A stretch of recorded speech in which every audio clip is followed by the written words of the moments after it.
bwawe. Yesu niwe mukama w'ubuzima bwawe. Iri jambo ry'Imana ndabasomeye ndarikuye mu nkuru nziza ya Yohana ikigabane ca 21 kuva ku karongo ka mbere gushika ku karongo ka 14. Yohani ikigabane ca 21 kuva ku karongo ka mbere gushika ku karongo ka 14. Yesu niwe mukama w'ubuzima bwawe. Tubizirikane mu ntambwe zitatu. Ubwa mbere, umukama niki? Umukama niki?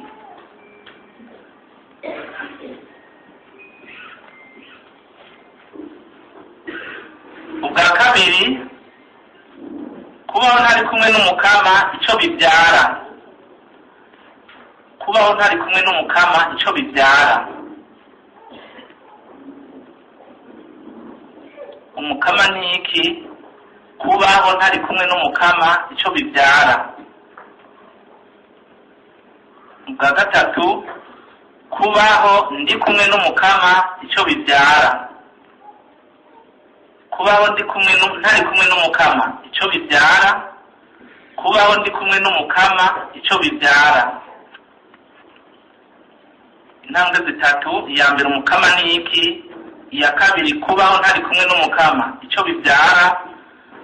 Ya gatatu, kubaho ndi kumwe n'umukama ico bibyara. Iyi nyigisho rero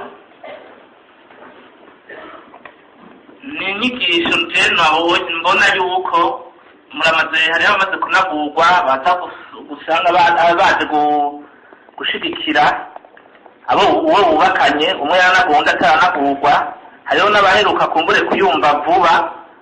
Inyigisho iguma ari nshasha ku buryo budasanzwe. Na twebwe tuzitanga, uko uyitanga, uko uyisubira kuyisoma ukazirikana umukama ico arico, biguma bikubera bishasha ku buryo ku munsi sinovuga n'ingene ndabivuga. Nico gituma umuntu agira ayiroreshe uko muri ari abubakanye. Ndayiroresha ku muryango cyane ku mugabo n'umugore, ndayiroresha ku bubakanye. Ariko igihambaye ubwa mbere ni uko umuntu abanza kuyiroresha, ko amaze kuyiroresha atayiroresha kubo bubakanye, vice versa. Umukama none ni iki? Umukama ni iki?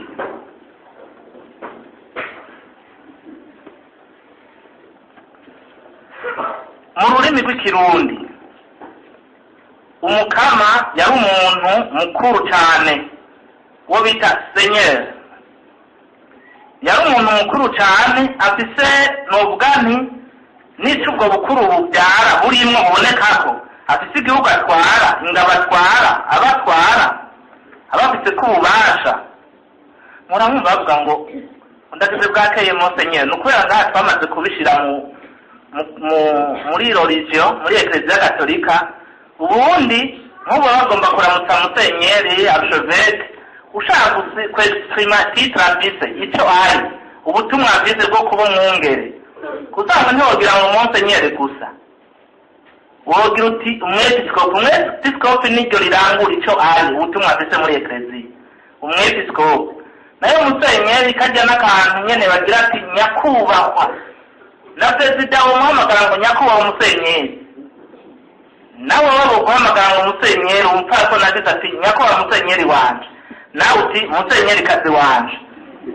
Hama natewe nyene naho mubona nyene bikora bajya kugira ngo ni Musenyeri, haraje mukagira ati ya pati reka nyene tumwite Musenyeri. Twari dufise umupatiri yaripfiriye, hanyuma rero aje kuturamutsa ko aje kutwigisha ikilatini, ko twari tuzi atabyoroshe. Usanze aje ata ikinyo yafunze isura kugira ngo notaje uzorironke. Tumubwira tukaca tuva hasi ubwo nyene tukaca dukoma amashi turagize bwakeye nyakubahwa Musenyeri. We ari mu butanga n'ubupapa mwobumpaye. Aho twirirwa twatuzi duti n'akabazo yagateguye nako twaronka. rero mu rurimi rw'ikirundi umukama yari umuntu mu mico y'ikirundi umuntu mukuru cyane afise novuga nti igihugu atwara ingabo abatwara afise ko ububasha yica agakiza ariko murumva uko kwica gukiza bwari ubukuru bw'isi nyakubahwa ngiyi bwami ngiyi bukuru ngiye gushengera ngiyi busenyere ngiyi bukama ndagabana kandi ninafukama baraza kumpa naho ubwo rero ni ubukuru bw'isi muzabona ngo umusenyeri ariko burya busenyeri bwo muri ekleziya biratandukanye ni ubusenyeri bujanye ni bwa busuku ni ubukuru mugabo burimwo ubusuku bwa busenyeri bufatiye ku busenyeri bw'umukama turaza kubyumva muri Bibiliya rero naho ni ijambo ryakoreshwa bagomba kuvuga ubukuru bw'Imana icyo Imana iri iganza byose irema byose ibeshaho byose se gaba wiboneka n'ibitaboneka mu bayahudi ku munsi w'umuganuro bita Yom Kippur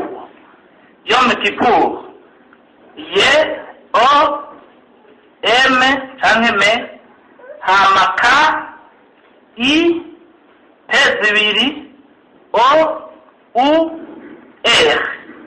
Yom Kippur canke Yom Kippur me iryo ni ijambo ukwaryo ukadushirako Kippur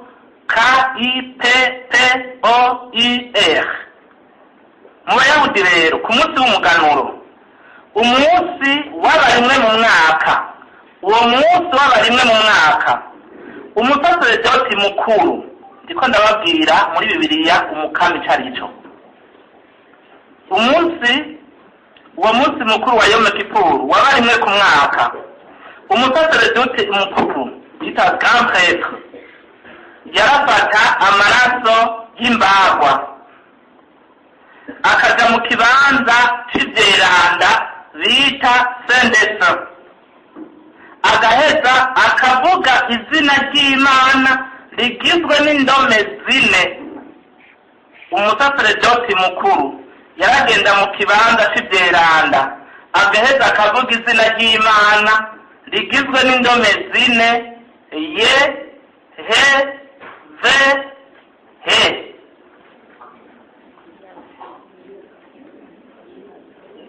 ye he ve he ntabwo ririmo ashitse aho hantu heranda ku munsi mukuru wa Yom Kippur ayaciye mu muryango wo hirya bavuze ngo wo hirya no kuvuga niyaga guca ngaho ngo ahantu aseruka akabona yaserutse batazi niyo yazananye iryo zina rero ryari rimwe Musa aho ngo yeheze iryo zina ryari rimwe Musa yavurirwa n'Imana imbere ya Gisaka hamwe Imana imubwiye ngo iki ngo ndi uwuriho Joswi mugabe cya Joswi bayanditse kugira ngo bashireko ubusanzwe Joswi nticyariko kuko Imana ni uwuriho Imana ntiyavuze ngo ndi uwuriho yavuze ngo uwuriho ubu yavuze ngo swi nicyo gituma ushaka cyangwa ukabifata kugira ngo umukama ntutumwitiranye n'ibindi abo muri sokati barabizi ni swi wawe ninde swi mwumva ko byoroshye kandi utaze si nk'utaze muri izo nyine nyigisho umubwiye swi azokanura amazi swi nicyo zina Imana yavuze nduwuriho ni ukuvuga nduwuriho uwuriho murabona mu kilatini cyangwa mu kitaliyano ntibashirako sije nk'ubu tuvuze ngo credo ubusanzwe ni verbe iri conjugue sibyo none credere byo kwa mugatwe tuvuga credo umuntu uvuze ngo credo uvuze ngo byo kwa nturinda gushirako sije sibyo nturinda gushirako sije uvuga uti squi bambe credo Imana rero mu kwivuga ntiyavuze ngo joswi yavuze swi ni ukuvuga uwuriho. iryo zina rero byari bibujijwe kurivuga uwundi munsi cyangwa kurivugira ahandi hantu cyangwa ko rivugwa n'uwundi muntu. byari bibujijwe kuvugirwa ahandi hantu uwundi munsi n'uwundi muntu atari umusaseridoti mukuru. abayahudi bagomba kuvuga imana, bagomba kuvuga icyubahiro imana ifise, baca bitiza irindi zina bita adonayi. murabyumva? baca bagira ngo adonayi. bavuze adonayi rero ryasigura senyeri, umukama. murumva ni icyubahiro cy'imana wevuga mu izina mugahaga bati irya mana ntaworeka kuyivuga mugasi ntiwavuga kuyivuga. bazavuga rero ngo adonayi senyeri, umukama. icyo cya senyeri rero kica kirakwira abayahudi, umukama kirakwira mu bayahudi, mbw'ikirundi ntacyo bari bazi. umusaseredoti yarivuga agomba gusabira ikigongo abantu bose ku bicumuro bakoze kandi byaca bizimangana. uwo munsi avuze ati umukama, mwumva ko yaba yabyitije. ku busanzwe kuri uwo munsi wa Yom Kippur haba ikigongo generali, harabagwa imbago hakagira ikigongo generali. abasaseredoti rero bagomba ko abantu bakira ibicumuro, umusaseredoti agomba ko abantu bakira ibicumuro, abantu barwaye imibenzo, abantu bari mu ngorane zimeze gute. umusaseredoti yitiza umukama, iryo zina umukama, kugira ngo arivuze. icyo gihe yarivuga ububasha bwo mu ijuru n'isi byaca byunga ubumwe, byaca byunga ubumwe. imana ikaca ibyagira mu bantu, ikaca iganza, ikaca ikiza. ni ukuvuga sono créer une communication entre le ciel et la terre. murabyumvaga yewe? iryo zina umukama adonayi murumva ko ritandukanye na rya rindi bavuga ngo swi canke uwuriho canke inde za ndome zine. bavuga ngo yehova, mugabo ni yehe se yehe. mugabo avuze ngo umukama, yabavuze iryo zina mugabo ntiyubaka kurivuga. uko niko rero izina ry'ubukama ryaje muri niko ryari riri muri l'Ancien Testament, ni ukuvuga muri banyisirayeli. avuze ngo adonayi senyeri, umukama, akarivugira ku bantu n'ububasha yawe. ibicumuro byarekurirwa n'abantu, ni ukuvuga ububasha bw'imana bwaragaragara bukinjira mu bantu, ibicumuro bigakira, abantu bagakira ibicumuro, ku isi n'ijuru bikamatana, ububasha bw'imana bwaho byagiye. muti none yezu n'umukama gute? byaciye biza gute? uwo munsi rero mukuru wa Yom Kippur n'abakristu barawufise, bari bawufise, n'ubu barawufise. ni umunsi ijuru n'isi byunga ubumwe muri Yezu Kristu, maze abantu bakarekurirwa ibicumuro byabo. hadasheshwa amaraso y'ibimasa, ariko hasheshwa amaraso ya Yezu Kristu. uwo munsi nawo ni uwa gatanu mweranda. murabyumvaga yewe? uwo munsi mukuru wa Yom Kippur ni uwa gatanu mweranda, aho ibaruwa ry'abahebereye bitubwira ngo turafise umuherezamwuka mukuru, ariwe umusaseredoti mukuru, amaze kwinjira mu ijuru. Yezu Kristu niwe yinjiye rimwe risa mu ngoro, atayinjiranamo amaraso y'amasuguru n'ay'ibimasa, yinjiranamo riho amaraso yiwe bwite, adutangira iciru c'ibyaha cy'imyaka yose. turafise umuherezamwuka mukuru nka wa musaseredoti mukuru amaze kwinjira mu ijuru. Yesu Kristu niwe yinjiye rimwe risa mu ngoro, atayinjiranyemo amaraso y'amasuguru n'ay'ibimasa amwe b'abasaseredoti bagira, ayinjiranamo riho amaraso yiwe bwite, adutangira iciru c'imyaka yose. abahebereye ikigabane ca 4 akarongo ka 14 ukaca usimba ukaja ku bahebereye ikigabane c'9 akarongo ka 12. kuri uwo munsi rero uwo munsi wa Yom Kippur mushasha Yesu nihatanga iciru c'ibicumuro by'isi yose n'ivy'imyaka yose. Niho Yesu yatanga iciru c'ibicumuro by'isi yose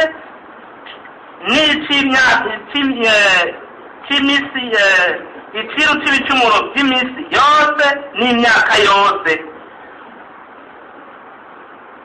Niho mbere aho turabisoma mu Home 3:25 baho Paulo yandikiye abaromani igihone ca gatatu akarongo ka 25.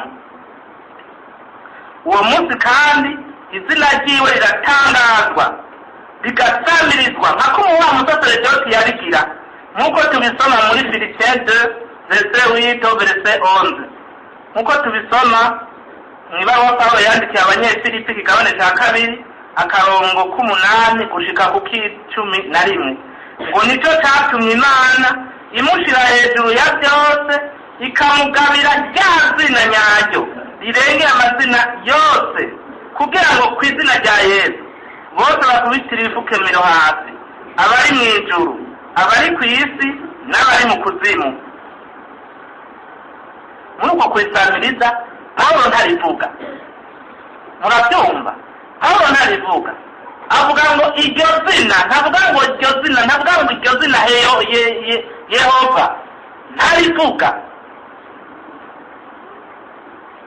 kuko Paulo arazi iryo zina umunsi ryatangazwa baciye yikubita hasi bamuhembuza uduki, bagiye kumuhembuza maze gatatatarya akanwa ata kuko iryo zina riserutse rikigaragaza tereza kugwa hasi. Ndabishika ngo ndabibabwira sike kuvuga ngo reka mvuge ngo ni umukama, oya. Iryo zina ni rimwe ryatangazwa rikavugwa, rimwe Yesu ryatangazwa ryahabwa Yesu Kristo. Iryo zina rero ryahawe Yesu ni umukama, risigura ico Imana iri. Ni umukama risigura ico Imana iri, l'essence divine. Imana imaze gutangaza iryo zina ryayo ikayitangaza muri Yesu Kristo, yatangaza icira avuga ati rya zina icondi nguyo Paulo ntiyoshobora kurisubiramo kuko kurisubiramo egare kuvuga konteni yaryo. Paulo ntabyashoboye, mugabo Yesu wazobivuga. Imana Data yahaye Yesu rero Kristo izina ryayo, ni ukuvuga imuhaye izina ryayo yamuhaye ububasha bwayo, abuzana ku isi, araheza abuganguramo byose ku isi, aza yuzuye iryo zina, aza yuzuye ububasha bw'Imana buri muri ruserukira muri iryo zina. Niyo Paulo avuga ati ngo nico cyatumye kugira ngo izina rya Yesu bose bakubita ibifukamiro hasi, abari mu ijuru n'abari ku isi. Iryo zina ryaciye no kuvuga Imana irimuhaye rigaragaza iby'Imana iri muri Yesu Kristo. Yesu Kristo rero aca umukama yuzuye essence divine. Uriko murabyumvaga yero? Ngo Yesu aregeye ababwira ati narahawe ubukuru bwose ku isi no mu ijuru, narahawe ubukuru ku isi no mu ijuru. Mateyo 28:18. Murumva Yesu wewe arabizi muri iryo zina narahawe ubukuru. Mateyo 28:18 narahawe ubukuru ku isi no mu ijuru. Yesu kandi akongera akababwira ati nimwamara kumanika umwana w'umuntu niho muzomenya ko jewe ndi uwuriho, ndi swi. Nimwamara kumanika umwana w'umuntu niho muzomenya ko jewe ndi uwuriho, ndi swi. Yesu kusanga aratangaje. None amaze kumanikwa hamwe sinsemwe ngo bwabundi ngo yari umwana w'Imana, bumvise nyamugigima aho cya gitambara gitabaguritse ngo bwabundi ngo yari umwana w'Imana. Uno munsi Petero, Yohane na Yakobo kamene bakaguseka ako kantu gatoya, babonye ko ari umwana w'Imana, niyo bateye bagira ngo twigumire ngaha n'ahandi hantu habaho, twigumire ngaha.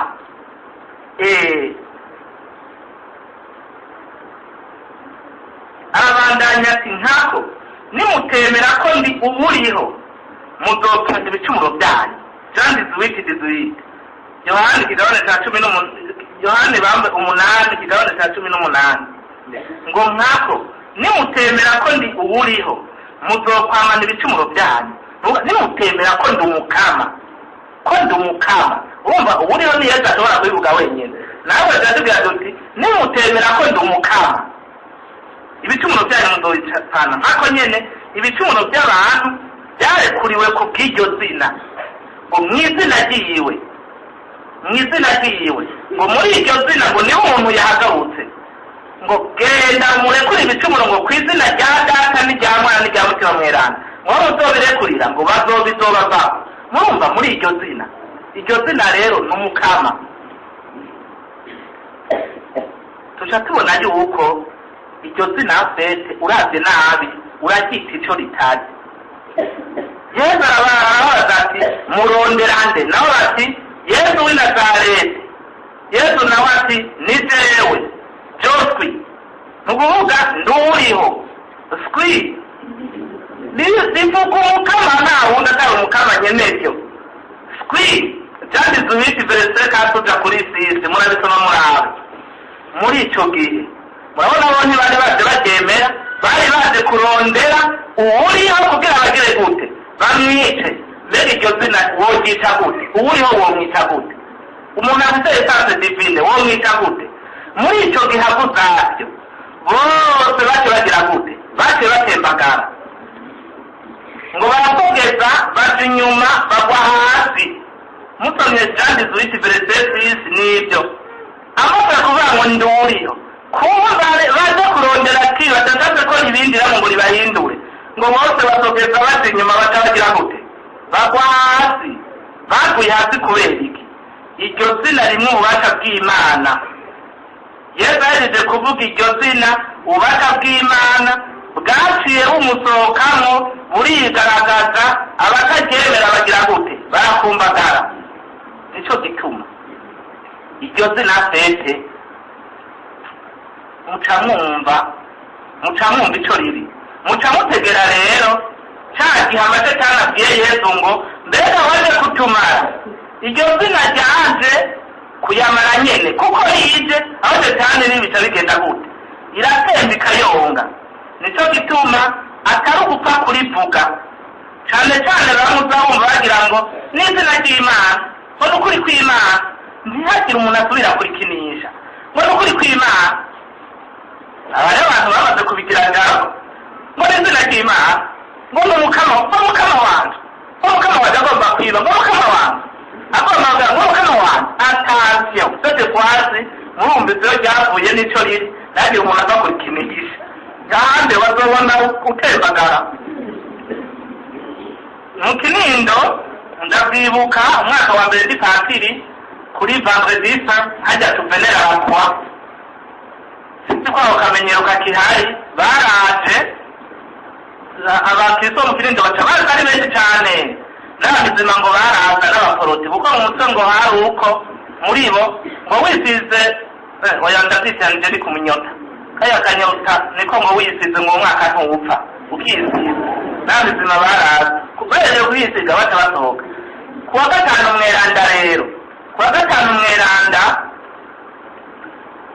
turiko turavenera umusaraba tuwushira ku abantu bawunamira, haraje ikigabo rimwe umengo ntibirasa n'abarasa musa mwafise amadrede bambaye zirya mpuzu za Bobo Marley za kiduve vya bintu vyo biriko vere na ntuzenya na ntwatsi. Araza n'urugabo nyene rugende baratambuka gutya utambuka nagira aje kunya ku musaraba awumubite. Hanyuma arashika ntavyo ukabona ko aje nyene n'akadagazo aho isengero mu Kinindi ngene ingana azagira gutya genda ugata aho honyatse nakone ndapfira imbere ya Yesu aho umubise nawe nibatana ba mugabo nagire yegere aho muri protokole baguma bahagaze abate baramutinya wari urugabo rungana gutya ashitse abemetre mbona zihindutse ariko aza bukebuke atuwa metre agira ati mbona arahagaze arajukumira atagwa hasi ngo agaramye.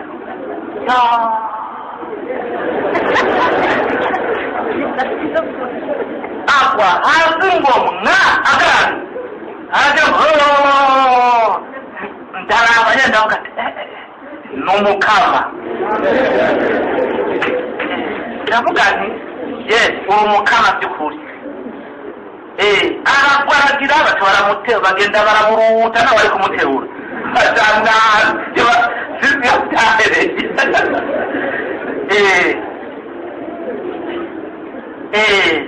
nicyo gituma rero sugupfa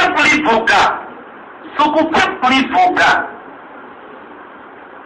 muca mutegera n'igituma mu nkuka ya misa abagatekimene kumbe natwe muri mwari muzi hageze ko abakristu bagaragaza iryo zina muri ndemeye kuko murazi ngo nemera Yesu Kristu umukama.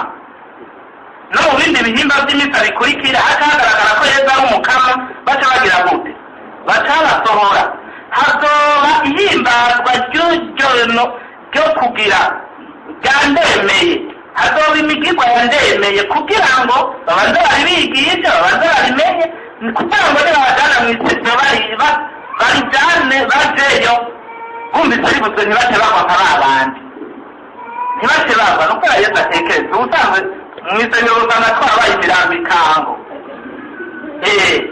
Harya rero babasohora ni nko kubakingira kugira ngo ntibava bagwa hasi bazoguma mu isengero nibamara kuryigishwa no kurimenya. Nico gituma haba iyo mihango nari nabivuze mu isengero rero sugupfa kwitabira ngo mukama sugupfa kwitabira ni ukubanza kuzirikana kuko iryo zina ririko rirarangura ico rirakirangura by'ukuri. Iryo zina rero rya Yesu n'ubukomezi niryo byose niyo ryo ribeshaho Ekereziya n'ibindi.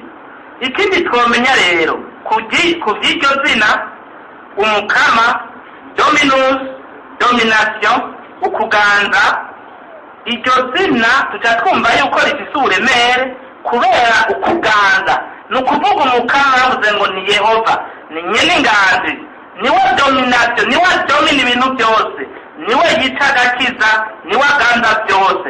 Kubwira rero kuvuga ngo Yesu n'umukama ngo Imana n'umukama ubuvuze uti Yesu niwe nganji niwe ugarukanganza kandi ubivuze akakuganza.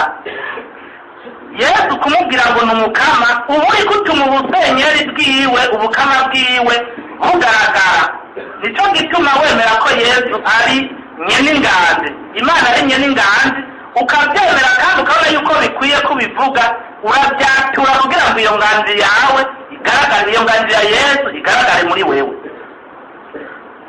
Kujyatura uzi tubyaturiye ni uguhamagara iyo ngari y'ubuze uti ndemeye ko ukanganza uri umukama nanjye ndikiremwa akabigaragaza. Nico gituma amashetani atigeze na rimwe avuga izina rya Yesu ngo n'umukama. Shetani ntiyigeze ibwira Imana Yesu ngo mukama, yagize ngo niwe uri umwana w'Imana tureke, niwe uri umwana w'Imana gira ibi n'ibi. Yavuga ngo uri umwana w'Imana nk'uko tubisoba muri Matayo ikigabane cya 4:3 cyangwa mu Mariko ikigabane cya 3:11 cyangwa ikigabane cya 4:41 avuga ngo turabizi uri umwana w'Imana. Aha bavuze ngo iki? Turabizi niwe uri umwana w'Imana niwihindure cyangwa niwikorore turagusaba n'iki.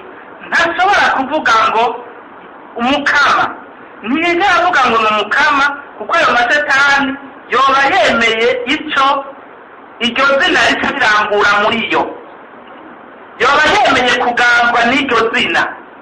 Uwo muri kamere yayo ntashaka yuko aganzwa n'iryo zina kuko shetani yararahiye kuganzwa n'Imana kuko turazi yuko irindi zina rya shetani ari bugararije ukutagondwa ukwanga guhinduka ukuba ubugabo bwigaba. Mu kwanga rero kuvuga ko Yesu ari umukama agomba kwigumira ico ari. Shetani igomba kwigumira ico kuguma muco iri. Muri ico gihe rero ubasha bwa Yesu buyaguma kure. Nico gituma shetani iguma ari shetani niruzira guhinduka kuko ivuze ngo Yesu n'umukama, avuze ngo n'umukama, uwo mukama tuza kugaragaza ubukama bwiwe, ni ukuvuga kimwe cyane cyane kitagigira gute, kitagihinduka Imana, kitagihinduka intore bw'abana bw'Imana butabwinjiramo, bose kandi cyane guhinduka niyagayije ntizo zivuze ngo umukama. Abantu rero banga kuvuga iryo zina, bamwe no kuraba yuko batanga guhinduka. Yasinda akapfa nagiye mu isengero ndavugira gute, bambuze utuyoga ndakabona nabyo muri Yesu, bambuze bijyana ririya muri make yanga kuvuga, ntiyavuze ngo simvuge iryo zina, mugabo inyifata bise yerekana yuko iryo zina mu kanwa ritahari no mu mutima bataririmo. Kwemera rero kuvuga ko Yesu ari umukama ni ukwemera kuganzwa n'iryo zina, ni ukwemera ko ari ryo rikugize, rikuganza, rigukuza, rikubeshaho, ari ryo buzima bwawe. Na Pawulo arabivuga mu ibaruwa yandika Abaromani ikigabane cya 14 akarongo k'indwi gushika ku 8 ngo tubaho canke dupfa tuguma turi abo umukama homeka teode seti wiki, kuba mu rupfu cyangwa kuba mu buzima icyo ndi uyu munsi ejo cyangwa hirya y'ejo nguma ndi umukama, kuko mwibatiye isimu naremeye ko inganji y'umukama iza kunganza mu kwemera kubatizwa, mu kuronka amasakaramentu naremeye ko ububasha bw'Imana buntahamwo, ni ukuvuga ndi uw'umukama. Nicyo gituma uri umukristo nyawe utegerezwa guha iryo zina ikibanza. Ubu turumvise icyo iri rero, turaba ingene waruzi umukama icyo nicyo muri wewe, icyo urazi icyo waruri uvuga uti bwa wundi umukama nawe ndamwitiranya. Kuvuga ngo umukama, kuvuga ngo twi umukama wanjye, twi wanjye, urakaza twi wanjye, urakaza twi wanjye, duhamagare twi, twijyanire na twi, turi kumwe na twi, tutari kumwe na twi natwe twokwimarira, tubaze twambaze twi. Ucuraba rero icyo ugize, ibi bica bitugarukana kuri iki gisomwa rero duhejeje gusomerwa, kuri iki gisomwa duhejeje gusomerwa, icyo kubaho ntari kumwe na twi icyo bibyara. Uzisubira kuvuga kubaho utari kumwe n'umukama, kubaho utari kumwe na twi icyo bibyara. Nibi twumvise muri iki gisomwa duhejeje kumva, kuba utari kumwe na twi ngo ibyo biheze Yesu asubira kwiyereka abigishwa biwe ku nkombe y'ikiyaga cya Tiberiyade. Ngubu uko byagenze, Simoni Petero, Toma bita Didimu, Natanayeli w'i Kana mu Bugalile, bene Zebede n'abandi bigishwa babiri bari kumwe. Simoni Petero ababwira ati ngiye kuroba, bamubwira bati natwe turajyanye. Baragenda rero bajya mu bwato, ariko muri iryo joro ntacyo bagize gute, oyarekana gisubiremo ngo twigire. Baragenda bari kumwe na Simoni Petero. Simoni Petero abwira ati ngiye kuroba, n'abamubwira ngo natwe turajyanye. Baragenda rero bajya mu bwato, ariko muri iryo joro ntacyo bagize gute, nta n'igihori barose, nta n'ikizira ntuzenya, kizira mbabura nta n'ikizira mbabura barose, ntibarose na kimwe. Kubera iki? kuko bigiriye twiba batari kumwe. Nyene ububasha, nyene guhindura uwabuze byose bica birambuka, ntibari kumwe. N'umuravye nka Petero umwanya bajanye na Yesu, ukaraba aho yamutora n'iminsi bamaranye, ntiyari kugira ati ntibiburi, reka tubwire urumenyetso rero, reka tubwire urumenyetso ku izina rya Data n'irya Mwana, dusengere buno buto. Yararahutse, abandi nabati oke tubahukane. Nta wigeze avuga ngo mukama, ubonaga mukama wanje turabe ingene twogira iki n'iki. Oya, ararahutse. Bageze ku nkombe y'ikiyaga, nta n'ugize urumenyetso rw'umusaraba. Ubusanzwe Petero yari umukuru, yari gushobora kugira ati wakiyaga ndaguhezagiye ku izina rya Data n'irya Mwana n'irya Mutima Mweranda, amazi yose yo muri nimwegere. Hanyuma imikuba n'imiya n'imiki byose n'iki biriya bigenda ibihuhusi mwese ku izina rya Data na Mwana na Mutima Mweranda ndabuje mwa mitima mwe mwandi yagamwe mwese nimuhagarare ndi kumwe n'umukama rero hari igihuzi kiza apfuye kuranda murabwira abandi mukembera cyagiye ati yawe yamwe ntabye mu mutwe izi mpundu zonjena kandi urazi iminsi bajyanye na Yesu ndakavuga mpundu burya myazi guzurabana naye bari kumwe na Yesu sijya mpundu je nibaza yuko ari tukwibaza gusa none umwanya bagendanye na Yesu ungana gute yari yambaye agahuzu kamwe kubera abajana bakabana harageze igihe baja mu isoko ati tugure impundu z'abatumwa rero cyabaraga nabona ko bambika zimwe bariko baraberekana ku masanamu ku mashusho barabagurira impundu barabaha babahaye petero arabati toneka igihuzu cyaba kinamurikira we yarambujije kuroba yababujije gusubira kuroba iki gihuzu ngo ni cyangwa kinkwegera usanga gifatanye n'ububasha ubwo Yesu yagiyezagiye reka ndagikure cyane ryaze kinamwegera Yesu ngambone akarigira no kuvuga niwe ndavuga byinshi mugabo birerekana yuko ibyo byose kandi nako nyene yari gusezera Yesu gute kandi yaramubujije kuroba aragenda mu byo yamubujije none umuntu umwana agambara umubyeyi aragati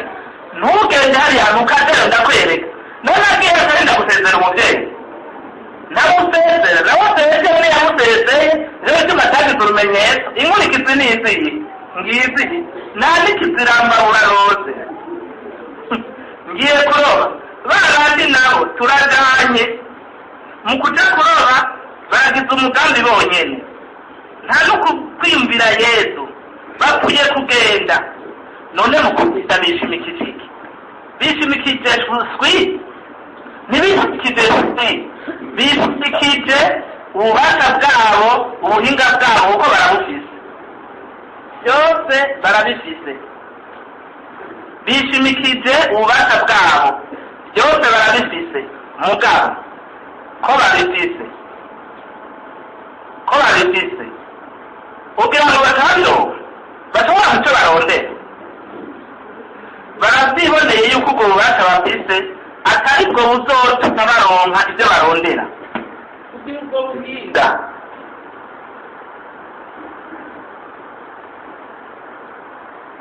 kugira ubwo buhinga kumenya umwuga kubona n'isaha bibaza ko batakuronka ntibikwiye kugira baze kuronka icyo barondera nari ndabezega Yesu aha rero ndagaruka ku kantu gatoyi kerekeye mwebwe mwubakanye murabona umwavuze ngo turagiye Petero umukuru ni nk'umugabo mu rugo ndagiye hariya ku kiyaga umugore nawe ati ko titwijane dufate umugore zihari abana ngo tutane agapapa ngwingo tugiye kurorera umupira zitangira gukina n'iriya yo muri Kameruni cyangwa iriya yo muri Tanzania ego papa nukuri tutabara utujane nawe ukatubwira abana ngo natwe turagiye mukagenda ukadurona stade utwe nta stade iteye imbere dufite ku buryo byodusenyukirako ngo tugezere ona stade nimwe muri Senegal kirayonze cyose kirazikeye tugira ngo mukaba umva wari waretse n'amahera menshi cyane yose watunganije wabidukiye ahantu hari sase donera ahantu heza muri sivine donera abana bawe mwajanye muragize iki ukatushikanye ushitse rero akabaro nyamugigene kagera guca umuntu itagira n'igiki yari umufite ubukebuke cyangwa kutina ubuganye ngira ngo mu bana mumere nta mwana yandije bose baza ngo yatwaje twese ngo mwabisaguti muri kuba mukumaburi umwumwaje kugira ngo umubona mugana ivuga ko ari isagu bagira ngo kuba ndababona ndababona mukabo ndababoneye iki aratangura ni bangahe bagiye mu bintu by'urugo cyangwa n'umuryango atari rimwe rimwe cyangwa nyene mwese abantu baravuga bati turazi twicaye cyo mu buzima bwacu adapfa kurahuka apfa kurahuka ngo cyane cyane ibintu mwengo ntibisanzwe ibintu desezenema ziza gutyo tutayi kwiteguriye akarahuka icyo utahana ni iki utahana urusenda rugaragara umwigishwa wa Yesu Kristo atemera ko Yesu amubera umukama n'umukiza agenda uku arahuka n'abandi nka Petero icyo bizobyara n'akazotahana kandi murabe neza ko tutaba twagiye muri uwo mutego w'uko umwe wese agira ngo nanjye ndagiye hoki tujane hoki tugende reka badutumiye kwa ntuzi kutabimbwiye kare tujane hoki tugende yesu muri icyo gihe arakuraba atinze kuraba benshi rero mu bubakanye mu rugo baragira imigambi bapfuye kurahuka baribagiye yuko n'ibiburi bwo bagira ubumenyetso bw'umusaraba bagapfa kwigira icyo byarikiye izi zivugwa uku kubura tukuvuga yuko tuguma tubona isi gusa nicyo kintu cyose umuryango wiruka abantu bakiruka umupapa akiruka umumama akiruka abana bakiruka mugabo bagatahazira yowe nta bantu biruka n'amapasiteri kuva muri deni cyangwa muri n'ubu batarayironka nimba yiruka kugira ngo tugire agasabisho ko gusabira pasiteri turondere ikintu bita indemnisation turondere ikintu bita pension turondere ikintu bita mbera no kuganguki kontra turondere ikintu bita tugire umugambi twubaka inzu turondere ikibanza muri kotero turondere ikibanza muri rya minisiteri bagahe umugani w'uraho ngo bagira basubira bakiruka bagatahuka kubera rimwe hari aho twese tuba twamubwiye tuba twagiye nka petero tuba twagiye nk'abandi mu natwe twitane abandi bo ntibatariya reka mbe gutanga 5 reka mbe gutanga 1 miliyoni ni bangahe mu kwatsa imodoka barinda guhamagara twese jeri murakwego ubu na rimwe rije kwitibinyi njanye ndajya nkaho baparikira twabivuganye neza ikintu cyose hamagara twese ukaba uko mutari kumarato mwokwishobora nyanagenda nkajya ku modoka naho kaba akantu gatoya ntatakubwira kandi ntacyo bimara wowe kumuhamagara gusa ndaraba rero imodoka bose bagira ngo nyaruka none ngo ntabere urabona kuri turuki nabi nta n'umwe umugore umwe niwe yagize mu kusina rya data naho arabye hirya no hino y'ukwezaniye vuba ukuzina rya data na mwana muti bamwerana nabwo nimumbwire bagarutse mbwira umuntu yagize urumenyetso rw'umusaraba yinjiye mu modoka ninde yahamagaye twi none twumenya umuryango wacu wozamo imigisha gute wozamo amafi menshi gute urusenda rwokuzura gute umukabanye n'ibintu tutamuhamagara kandi kumuhamagara si kwa kundi babwira ngo ni ukuvuga ngo ni umukama ngo niki niki ni uko wumva ko ubwo bubasha iryo zino ryemera uzi n'ububasha bwacyo kandi ubamwo uba mu buzima bwawe ari ubuhamagara umukama koko kugira ngo umuntu akababwira ngo ubu ariko ndababwiye nti umuntu wese akagira ngo rero nzohora ngira ngo mukama oya niba rivuga ariho bahoba uzobona icyo bico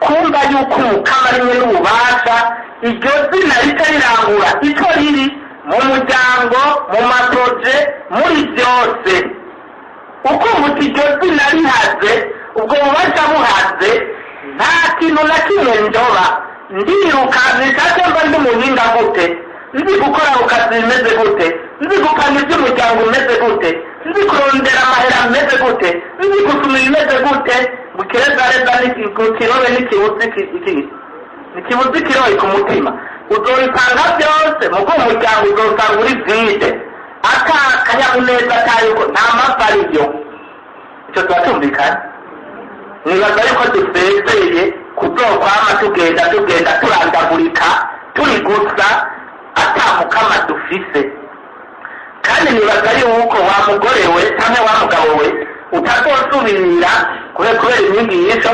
utazosubira kugira ngo nanjye ndagiye tujyane banza umubaza aho ugiye turi muri kumwe turi wamuhamagaye turi muri kumwe aho ugiye mbe umukama muri kumwe wabajije umukama mwana wampanuje umukama wihagarare ko azoza akubwira ngo yawe umukama wawe ujya mu kwereka azakwiruka ko none wajya utishaka unyice tutari kumwe simba ngaha noneho mwe muri amakupe muhiriwe muhishije nawe uzogira contradiction mu wundi ni iby'ukuri imiryango myinshi irabuze icyo yategerezwa kuronka isi irabuze icyo yategerezwa kuronka kuko ubwo bubasha bwawe twiyaga ngo duhamagara atako twiyegurira ko kubera umukama nta kibazo afite mu buzima bwacu kubera umukama atakibanza afise mu rugo rwacu.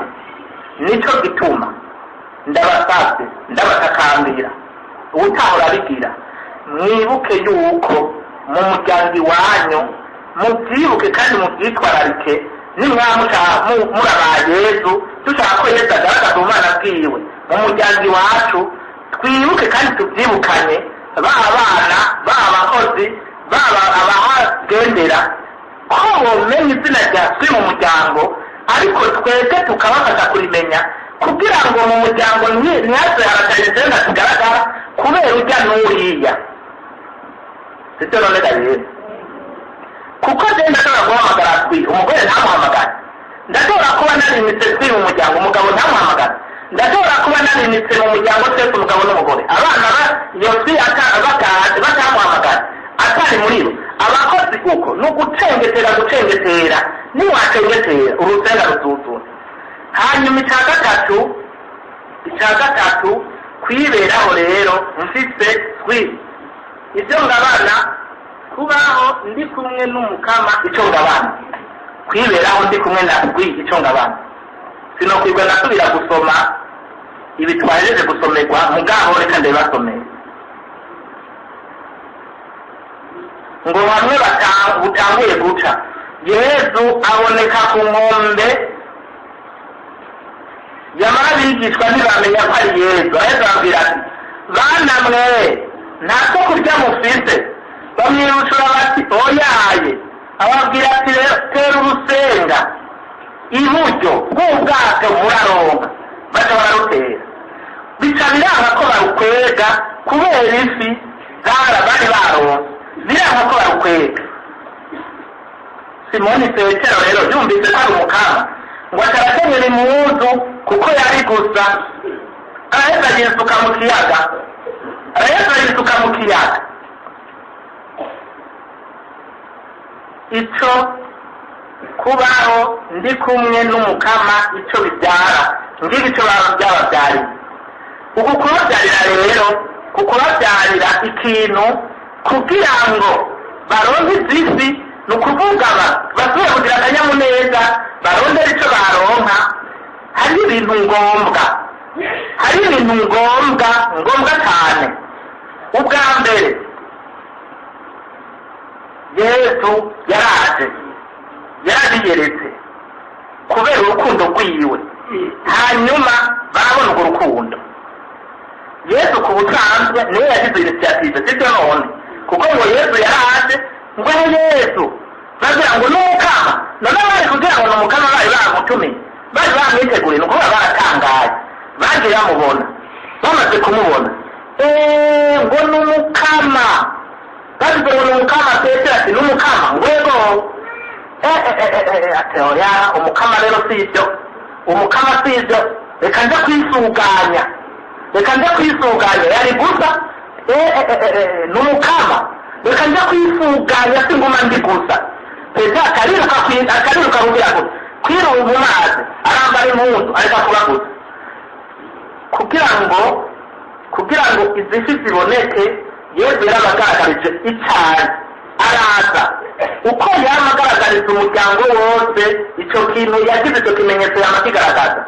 Yesu mu muryango wawe yamaza usinziriye ukanura ari huri atari huri yamaza kuko burya hagiye mu itabere nakuro ahantu Yesu ataha ubwa mbere ni mu muryango ngo bwije bataritahira waragenda mu nzu kwa Petero waragenda he ahantu hose yakora ibintu bikomeye hari mu muryango. Yesu rero atari mu itabere nakuro hagiye mu itabere nakuro ataha mu muryango. Aha rero nka Petero n'abaroba bari bahindutse umuryango. Yesu rero akaraza na mwebwe mu muryango iwanyu yamaze iminsi yose mu gatondo ku mugoroba umwanya wose agumaze akagira ngo n'umukama ubwo turamubona ubwo twamubonye ntabwira n'umunsi n'umwe aho muri mwagize ngo jewe naka ndemerewe naka kumbera umugabo cyangwa umbera umugore mukabyemera. Hama Patiri akavuga ati ngo izi ndagano muragamije imbere y'Imana na Ekleziya umukama nazishemeze icyo Imana ifatanije nta muntu n'umwe atobitandukanye ubwo nyene Imana urugo rwanyu uca rubihema ry'umukama atari amataha muri urwo rugo. Murabona rero niko byagenze baramubonye mwebwe mwama mwamubonye nk'abubakanye twama twamubonye wamubonye iminsi yose hama mumaze kumubona muca mwisuganya murisuganya batuti ndi gusa kuko eka haraza turi gusa ujavuga ati none ko yatureze hageze mw'ijoro kamwe umugabo n'umugore kubaduka nta gicumuro kirimo sikujya gukura agashambara k'inyuma kajya koko no muri biro umuntu aragakura ni kajya agashambara ka niditeriyeri aho ugira uti mbega yemwe n'ibyo nariko ndavuga n'ibyo n'ubupagani bwanjye nubahuke. Yesu yamaga umuryango ataravye uwi bwawe ataravye ubegito bwawe ataravye kurikuza ataravye n'iki kandi ntaza kwagiriza ntaza arabe ibicumuro byanyu ntaza arabe intege nke zanyu jame. Murabona neza ndavuga ngo bane bana Petero yari kugira ngo nyaku kare utabaye Petero nyaku muri kiniki nyaku utabaye ati ushaje nabi ati usatume gutyo unyibukayo nakuboneye kayo nabowe niki urimo umutamu urangafutabaye mutama abandi bagwe ibyo ndabyere byapfuye kwiruka inyuma yiwe bikanaguzwa byiruka sicyo Yesu yavuze nigeze mwagiza uko Yesu umuryango aje ntaza ukwagiriza azagira ati nje ndi umukama nyakira nk'umukama ndabona kuri nta magara ndakwihere icyo ndakugabire wambonye naha rero nawe akaguhamagara agira ati kugira ngo uje kuronka ifi kugira ngo ibintu bihinduke bwa buhe buhinduke zasi wabura yandikisha iboneye umuryango aragira ati wambonye aho rero ntabibwira umugore gusa ntabibwira umugabo gusa ni mwese uko mwabaye umwe azagira ngo kizi umugore yasenze mbega ngo wasenze hariho abagabo bahora babyura abagore babo abagore baja mu misa yo mu gatondo bamenyeye kuja mu misa yo mu gatondo bisenge bafitengabirana cyangwa abagabo akamubyura agira akamukoba mbere nuzi ko ya misa yawe yageze imisa yawe yageze ngo ya misa yawe yageze urumva ako gatutse. nagira ngo ndabashimire imyaka imwe y'umuntu yabaye atari kumwe n'umukama hama araba kumwe n'umukama. ni umugabo yagendewe n'abayesineri umugabo saba umubona ngaha ahari mu bihumbi bibiri na gatanu je pense nibuka ibihumbi bibiri na kane cyangwa na gatanu abayesineri baramugendera baramubwira bati wowe dushaka ko utubera umudoriya wo ngaho Bujumbura. abatazi icyo doriya ni ukuvuga uwo bazoza baracako kugira ngo bategure amaoperasiyo. dushaka ko ari wowe tuba turacako kugira ngo tube turategura amaoperasiyo tucakora ngaho Bujumbura. we rero kubera asanzwe bifitiye akazi kiwe ngaho Bujumbura n'umugore we akora abanakuzenze mutera ingorane atangura kubabwira ati ibyo bintu bye ntabyo nabishobora acambwira ati ega ntitwaje kukubaza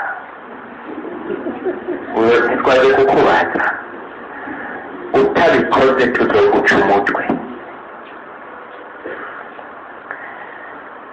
we rero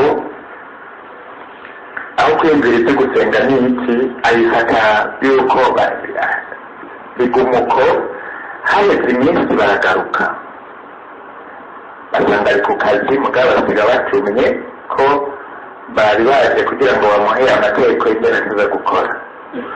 bagarutse ubwa gatatu batamusanzeho baca bagenda kumurondera kwa Nabukwe kandi kwa Nabukwe hari kilometero 30 uvuye ngaha. yumvise rero bamurondeye gusa kwa Nabukwe ntibiyumvire umukama yaciyumvira guhunga arahunga. Ahungira hehe? Ari iwacu. Tuza tubona ngo yaraje n'abana biwe 3 n'umugore wiwe afite inda y'imvuka. Mbere uwo mugore haheze indwi 2 yaciye abyara. Duca tubonera kwiga ubutumwa bwo gusohora umubyeyi ntabwo twari tumenyereye.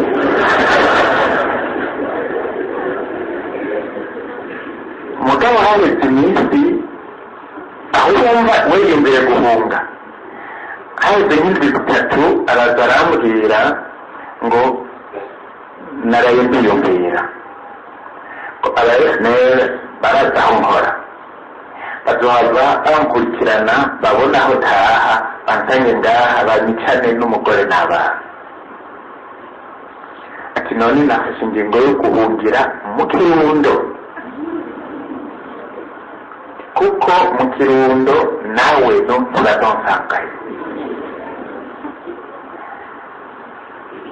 Cyandamazi none we mu Kirundo afite akazi ngweka, umugore wamurondeye akazi ngweka, uzoshyikira hehe?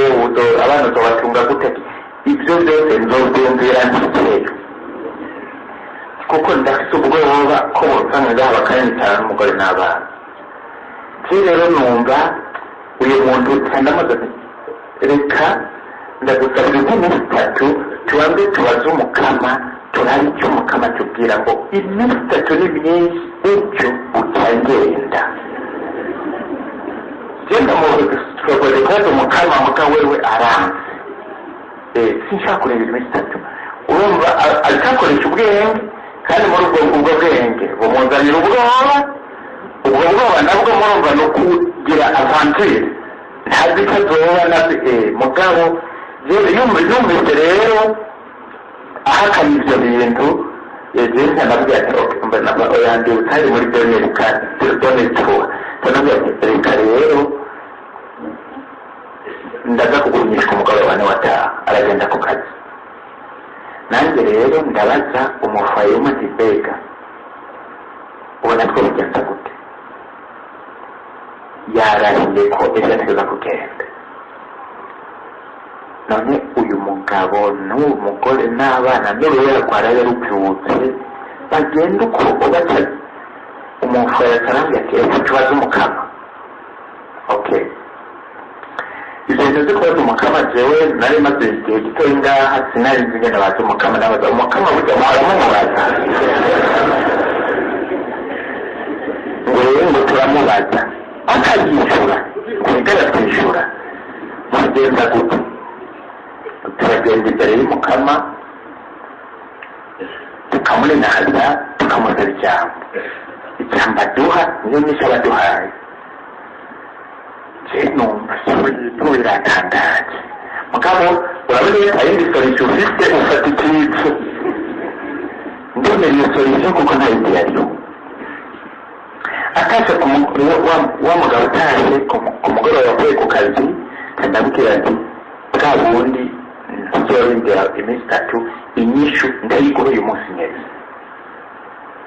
Saa 2 z'ijoro ni ukuvuga abantu bose basengera ngaha bagiye saa 2 z'ijoro mwaje gufungura mwese murenguke imbere y'umukama, wewe n'umugore n'abana naruta rero yarwaraye rupfuta rurenguke imbere y'umukama. Tubaze umukama icyo ashaka, kuko ntimushobora kugenda gutyo kuko umenga mwebwe ubuzima bwanyu ni mwebwe mwitwa mukimara ubuzima bwanyu n'ubw'umukama. Reka rero tumubaze kuko arabafitiye umugambi kandi ubuzima bwanyu niwe abugabo. Nawe ntiyashobora kwanga ko murumva nayo ntayindi ndabyo. Mw'ijoro twese tugiye gufungura tujya imbere y'umukama, tugaruka Clement turatangura turabinaza umukama, turamuninaza hanyuma haheze akanya numva umufaransiye ngo reka niwe udutoreye ijambo hanyuma uzigere ngira ibyo bintu na rimwe. Ndavuga ati mukama urumva ko ndi patiri kandi akaba abwiye ko ari ibitabo cyangwa se ndibwire ngo oyangire uzikomeze nawe nawe nabanza muze kwibanga. Ndafata igitabo rero cya Bible mu mutima ndasenga ndabwira umukama nti mukama urabona aha rero harakomeye uduhe ijambo ritomoye kugira ngo icyo dukora ndasaba na bikira mariya wowe wibarutse jambo utuzingurire igitabo ndazingurura ngwa mu gitabo cy'umuhanuzi Isaya igabane cya 46 njya ndasoma aho hantu ngo ngiye kubakura mu buhungiro ndabatahukana imuhira ndabashinde ndabashigikire nzobakingira ntawe uzosubira kubarya n'ugwara gushika mu mirimo.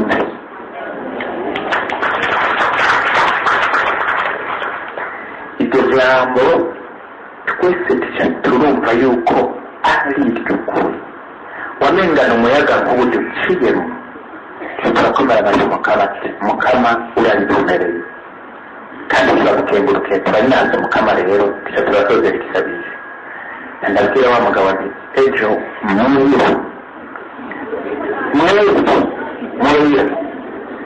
njye mukigiye mu kirundo umukama ararihumereye azobashyigikira azobakingira ntawe uzobarya n'ugwara gushika mu merinde nimwamerinde muraza wowe muri bibiri yavuze gushika umerinde kuba gushika gutwa hari muri demerituwa FNL yahagaritse ingwano ryari 2010 kuva icyo gihe bagumye muhira hahandi baba mu kazi hamwe bakora nta n'isazi yigeze igaruka kubarya n'ugwara n'ubu niho bakiri kuki kuko twabagije umukama. Hari umunsi na telefona nsanga siho bari mu nyuma basarambwira ati twari twagiye kwifunga umugabo n'umugore none abana mwari mwabasigaranye twebwe twe dufite garanti nta n'uwo tubasigaranye. Imana yaravuze dufite garanti nta bwoba. Ngiye murumva idasa gukora uri kumwe n'umukama no gukora uri kumwe n'umukama. Ariko rero igituma yemera we umukama yemera ko tumwe bakora umukama ni uko avuze duca dukora kuko ubukama bwe avuze turakora mu bisanzwe. Ibiremwa byose biragamburukira umukama keretse umuntu niwe yigira sura ipfu umukama akavuga ntakore. Ibindi biremwa byose shetani avuze umukama avuze ngo numa tukinuma va muri uwo muntu ikimuvamo. Igiti akibwiye ngo ntihagire umuntu azosubira kurya icyamwa cyawe gica kibyumva kigaca cyuma ntihagire n'uzogaruka kurondera igiti. Muribuka ko yigeze kubibwira igiti kica cyuma iyo apfutse ikiyaga n'umuyaga ati cure yasubira asubiza hasi bica bicurera uko nyine birumva. Ibiremwa byose umukama avutse bica bikora. Umuntu niwe yigira sura ipfu umukama avutse ntakore. Icyo gituma dushobora kuvuga ngo ni umukama tudakora. Icyo gituma rero bavuga ngo ni kuki mubona umukama ahagaze mukore. Aha rero niho Yesu abonera ko nemera ko ari umukama cyangwa atari we ni uko avuga ngakora ahaba ari umukama.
n'aho bashingiye hari intare nari mfise cenda ibika ko nsanzwe ariyo ntanze mugabo ni iby'ukuri bica biva mu majambo bikaja mu by'ukuri kuko ubundi womengo ndiko mvuga ibintu byo mu ijuru babe vyabo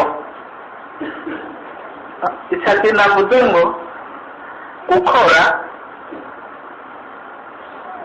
curirica rero kuvuga k'akarorero by'umunsi umwe nabuze timukama abo bantu bamfashe hari mu ijoro fata yuko bafashe igitoki badafashe ukuguru kwanje burya bambaye kamera nk'igiti gutya kwa kuzimu kugiye heza hagati y'ibitoki bitatu bafashe ukuguru kwanje ngo arirutse hariya bakagenda bariruka barirukako nanje na ubwabwe yafashe igitoki bafashe ukuguru atarakurekura yafashe igitoki yavuze mukama fata ko afashe igitoki jewe ntava n'abarikava barera n'ubaratiruka kandi nirenga hari muri mamanisete iki kintu patira avuze ati kora ugamburuka uwo mukamuzi arakubwira ati narumva ko novuga izina rya novuga icyo kintu fata ko bafashe igitoki badafashe jewe umuntu twari kumwe n'uwo arabyibuka mu matwenga ngo wowe ngo niho wihereye imana wowe mwaho uramuvugana n'imana kera ni nahoshwe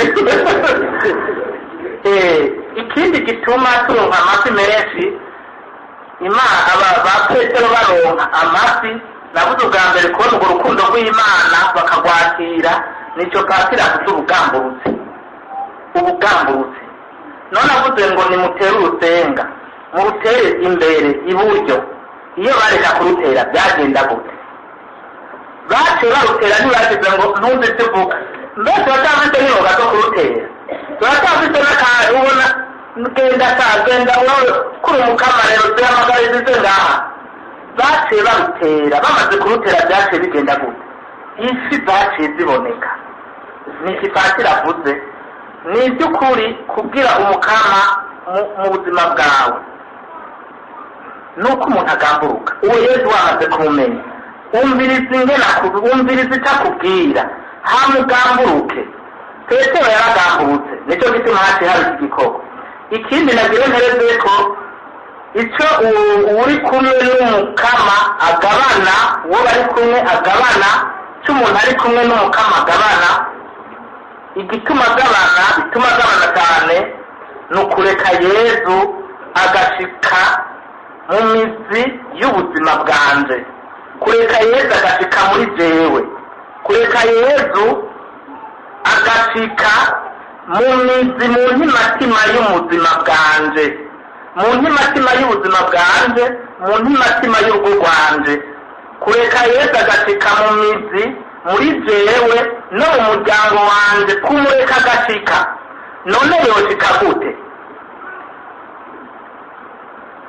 kuko wumva nk'uti ko turabyumva harimo hagira ati bwa bundi umukama namutegera ukutariko ndabona ingene kugamburuka nahora ngamburuka mugabo yego ukatugenda umuntu afashe ingingo hahera nk'indwi ya ngingo kera hahera indwi zibiri kera umuntu akabona biriko birahinduka aho n'umuntu atangura kwishima ngo yo umushinga nawe wanje wasigaye ngo ubu turi mw'ijuru abantu twari ko turagira foromasiyo y'ibya PSN ibya planification na télédonnétance hama turabwira turabaza evaluation ati bimeze gute izi nyigisho mumaze kuzironka zo kubyara ku rugero kubyara rukristo naturelema mubibona gute hama umugabo bari bubatse imyaka 14 umugabo akavuga ati padi dutanguye kubaka nta kwezi guheze mwebwe muri misore ni twebwe uyu nta kwezi kurahera twubatse kubera ati izi nyigisho kuva tuzitangura zagiye ziturema zitugira abashaka ati ubu rero afite ntitwubatse gusa turi mu ijuru ryo hasi ibyo ni ibishoborisho ati oya none kuva dutangura inyigisho ntitwazimaze z'amezi 6 ati umugore wanje na jewe ntawuzi umugore ntawuzi umugabo ati zaradushitse zaradushitse hamana turabaza umugore wewe ngo ibyo avuze ntacyo nongeraho ngo jewe ahubwo acararira umugore mugatarira n'uko babara arizwa n'umunezero ni none ubwo ibishobisho ngo yapasa hoteli ari bwamarindwi zenekanye mu rugo ngo reka sareka ngo ubunya ngo urabona ko simwa zaheze ngo ari ukwezi kw'indwi ngo ayo mezi yose aheze ngo umugabo ndabona agisubira inyuma basi niwe ntugisubira inyuma ngo nabyo sindisubira inyuma zarashitse muri mwebwe ngo inyigisho zarashitse ngo ahubwo nimuturungihe kwigisha abandi. Nshatse kuvuga gushira mu mizi yanyu jewe kureka Yesu mukama wanje mu mizi agashika mu buzima bwanje no mu rugo rwanje. Hamwe utavuga ngo ni ibintu nkure ngaha ndashizeyo ejo ndakuyemo ku buryo afete Yesu mu rugo rwawe agira ihema, umukama wagira ihema mu buzima bwawe no mu rugo rwawe. Ubwa mbere mu buzima hama mu rugo.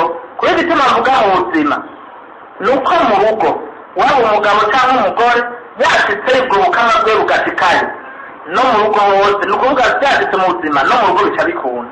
Hanyuma yo kwerekana ko ari umukama zaje zikagwira gute rero kutigera afata ingingo n'imwe ntahanuje umukama kugira ngo ashikanye ngetere kutigera mfata ingingo n'imwe ntanuje umukama.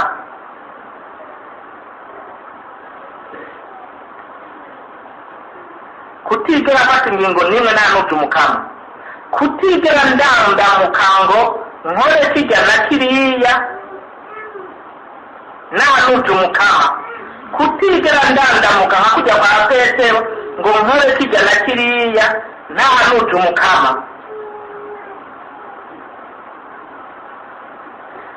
Kuvavanura n'igicumuro kibuza umukama kuguma muri jewe no mu mukama. Kuvavanura n'igicumuro kibuza umukama kwaguma muri jewe nuko aguma mu rugo, kuko yoje urabishaka mugabo igicumuro kiramubujije. Hanyuma gusaba inema yo guheba ibintu byose byirukana umukama, gusaba inema yo guheba ibintu byose byirukana umukama. Hama rero kuvugana twebwe bene urugo, umugabo n'umugore cyangwa abafite umuryango, cyane cyane umugabo n'umugore, kuko hano bwa mbere ntaramutse abana aramutse umugabo hama agacaramutse umugore. Aheze atangura ngo bonjour monsieur, bonjour madame. Aheze kubaramutsa acaramutse abana rero nka kurya perezida, abantu basigaruta perezida itegera cya mbere cya kabiri, kuko umugabo n'umutwe umugore n'umutumba. Umukama rero atagira ati bonjour monsieur, hama agira ngo bonjour madame. Aheze kubaramutsa bundi abana agacabaramutsa mutafise aba yabakuye mu ndamwe akabagwa mu ndamwe.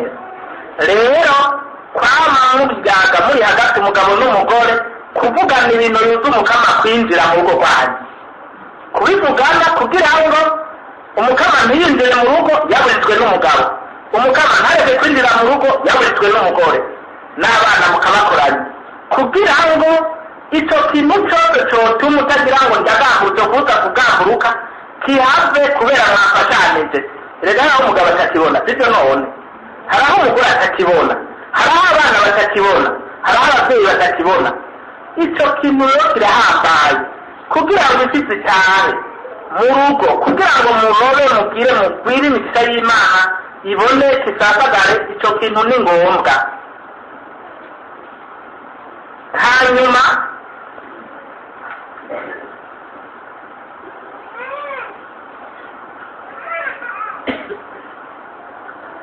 nitwaba rero dushaka ingingo dushaka rero ko ibintu bihinduka, urugo rwacu ruba rushasha mu bintu byose. Ngibi ibintu ndabatekereye, nitwaba dushaka ibintu bihinduka kujya byahindutse kwa ba Petero, ibintu bikaba bishasha mu rugo, umukama akaganza akongera akiyumva, akataha yinjira asohoka akora ibyo ashaka mu rugo. N'ibintu ndabatekereye. Gusuzuma ubucuti dufitaniye na Kristo mu muryango wacu, gusuzuma ubucuti dufitaniye n'umukama mu muryango, iminsi yose gusuzuma ubucuti dufitaniye mu muryango n'umukama, kwama dusuzuma, kuko afite izo niki ese ziza kudufasha kwakira ububasha bw'Imana, ubwo bubasha bukatugenza tugaca turi ibiremwa bishasha, gusuzuma iminsi yose mu buzima bwanjye ingene mbayeho mu bunywayi dusabye n'Imana, hama rero kwemera yuko Imana yinjira mu buzima bwanjye no mu rugo, kwemera ko Imana yinjira mu buzima bwanjye no mu rugo rwanjye. Hanyuma nari nakivuze gucagagura ibyo bintu byose, nuvuga kubiheba utagisubira ibyo bintu byose. Navuze gusuzuma, ubwa mbere gusuzuma, hanyuma kureka Imana ikindira, hanyuma ibyo bintu byose byabuza kwinjira kubica kure. Hanyuma kuraba ingene ubuzima bw'umuryango cyangwa ubuzima bwanjye buhagaze vis-a-vis ibyo mwahora byavetse Imana, kwamuraba ingene ubuzima bw'umuryango buhagaze, kuko urashobora guhagarara nabi utazi igituma, urashobora guhagarara nabi ntubibone. Kwamuraba iminsi yose ni cya kiyago mu rugo hambere. Fenetre yo kuraba ingene ubuzima buhagaze ni meditation, kuzirikana ijambo ry'Imana, umuntu kwiwe hama mukaca muyaga ibyo mwazirikanye, hama kugurura ibiranga umuryango, meditation personnelle, hama nuko atazisabisho mu muryango, hanyuma ca kiyago maze kuyaga muca mubona ibintu bigeze rero. Kuko niba Petero yaragize ngo utere urusenda imbere, nawe nyine urusenda rwemereye rwateye Petero wenyine, ejo Petero kandi n'agatama baragiye hamwe barafatanya barabatera hariya nanjye hariya tugire gutya, kuja hamwe kugenda kuraba ibintu bigeze mu muryango, aho rero ageze mu bisuzume mukoresera meditation de la parole, kuzirikana ijambo ry'Imana n'ikiyago, aho muyaga mugira muti jewe ndabibona gutya nanjye ndabibona gutya, muharire rero atarigiye ageze ngo mutewe bamutubwiye ngo tuganire, gusa namenye umugabo wanjye aciye ngo acagira ngo banze n'icupa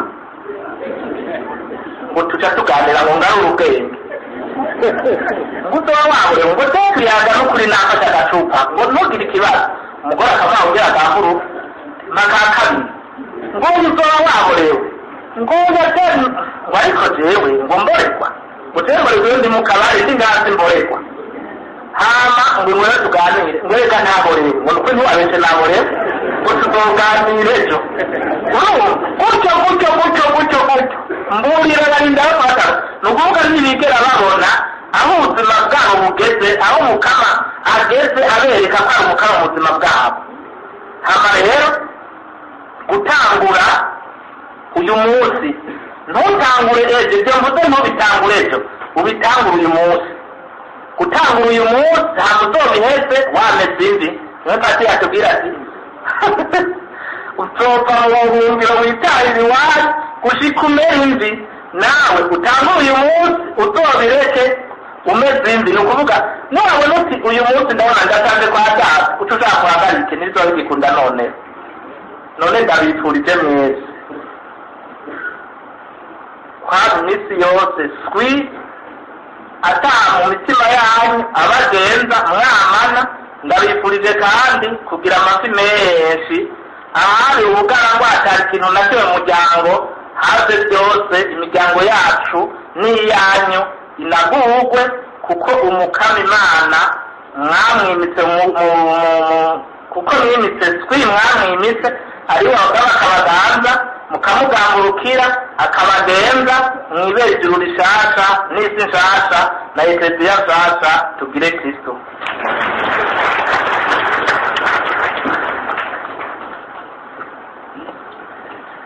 Mutanatekereye hariho kamwe nagira ndamwunganireko, arababwiye kwimika swi, mugabo swi ntashobora kwimikwa abandi batarakomborwa, kuko nta mwami yimira ku wundi. Kugira umwami yime murazi uwundi abanza gutanga, cyangwa adatanze akomboka.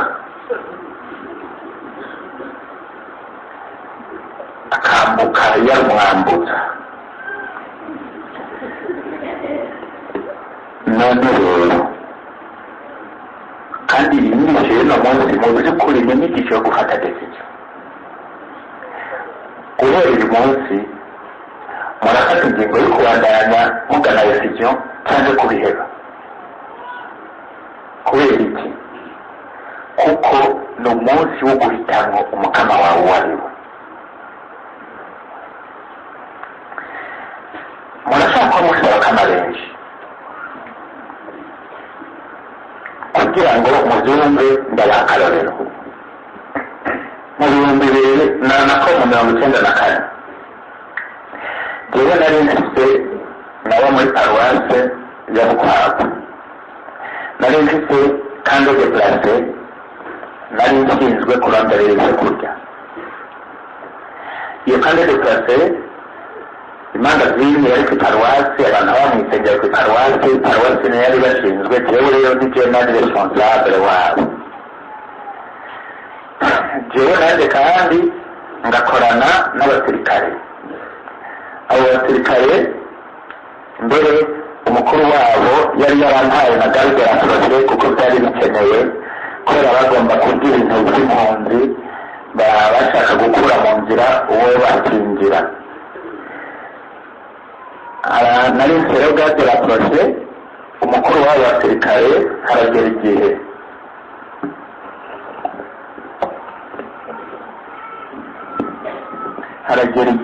araza arambwira ngo narinje ngumpa amavuta. yari amavuta yashaka cyane kuko abo badeplace mwese murabyumva,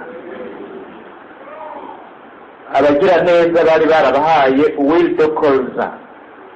ayo mavuta ni benshi si benshi bayaronka ino. uwo musirikare yari umusirikare atwara ikambi, arambwira ati narinje ngumpe uwildo kolza.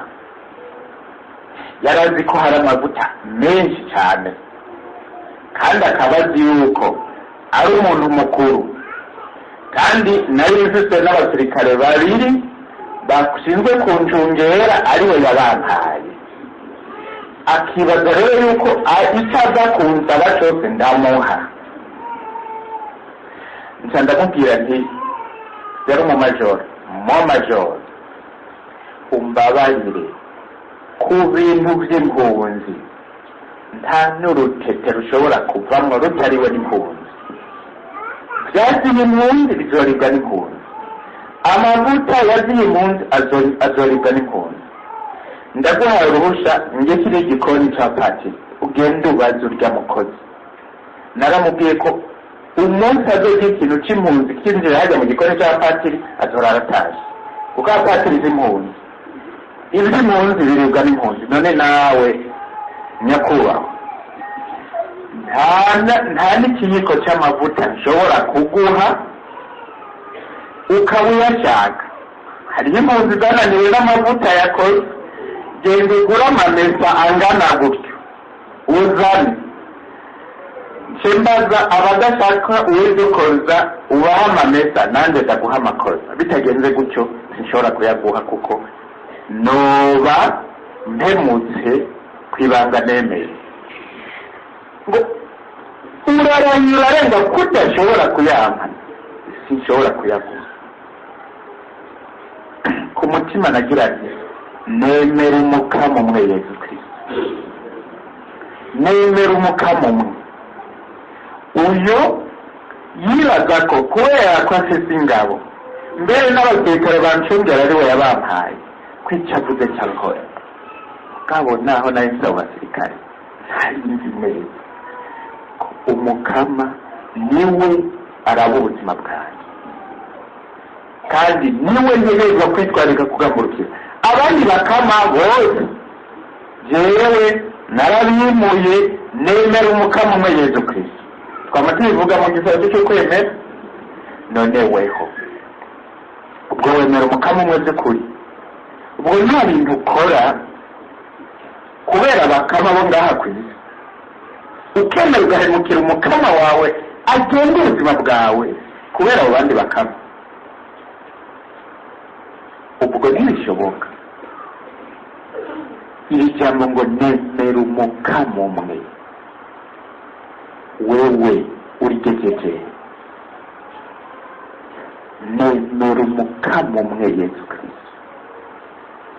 ni ukuvuga ibyo nkora byose mbanza kuraba ko bijyanye n'ishaka ryiwe, ibitajyanye n'ishaka ryiwe, naho bivugwa n'uwigira umukama wa hehe sinkora, naho yomenasa sinkora, nemera umukama umwe Yesu Kristo.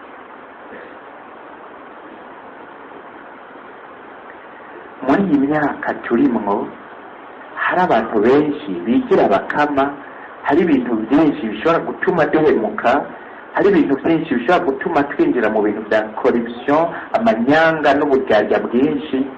harageze kwiyumvira icyo ijambo rivuga, nemera umukama umwe Yesu Kristo. Mutare y'abatekereza abasabye kwimika umukama, muganga ntashobora kwimira ku bandi bakama, babanza gukomboka. utera abakombo nta kibanza aronga.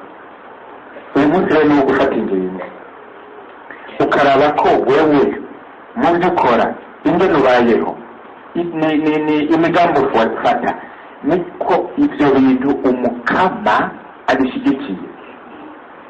n'inzu ubamwo, n'ibyo utunze, n'ingene ubironka, n'ingene ubikoresha, ibyo bintu byose ubanza urabe ubwo ibyo bintu ingene ubikoresha, ingene ubironka, ingene ubikora biragaragaza ko wemera umukama umwe Yesu Kristo.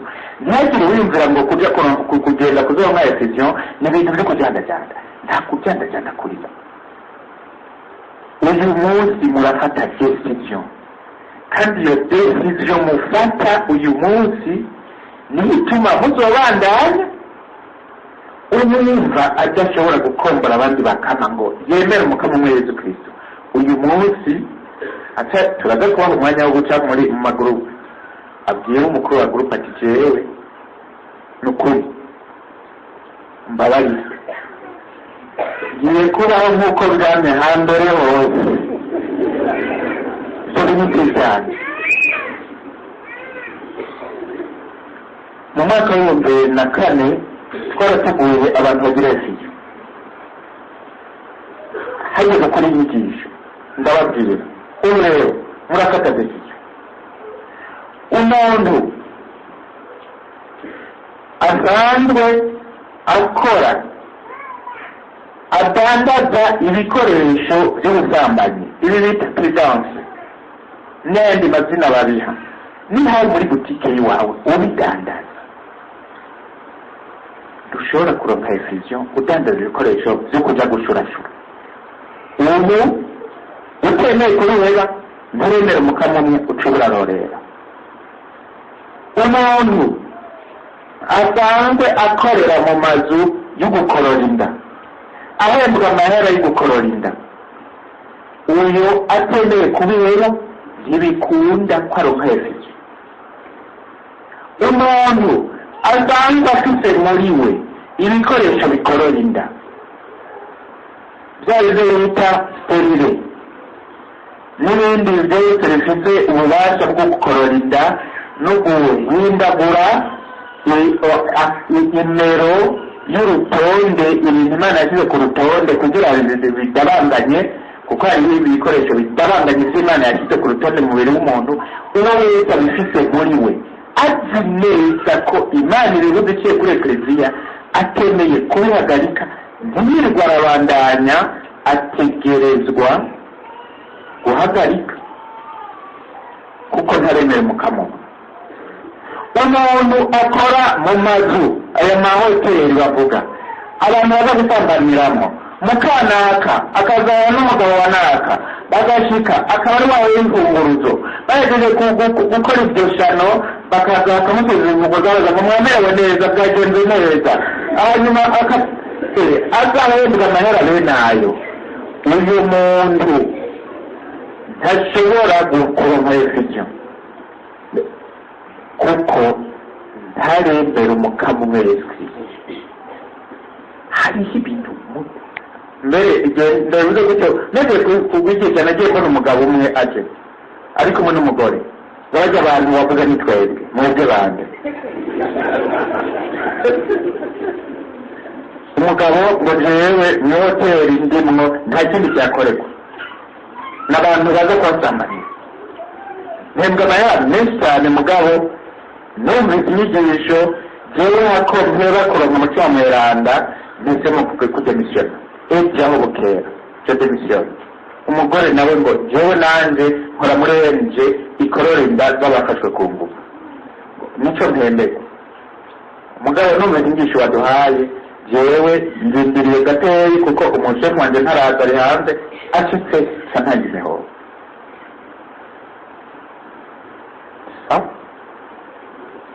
umuntu ari kubandanya babigenje duko haheze iminsi uwo mugabo aja kuri interineti arondera ahantu urabona umuntu yahora akora acagwa ahantu bariko bararondera aboja kugira massage de formation mu Bufaransa mu vyerekeye ibintu yari yarize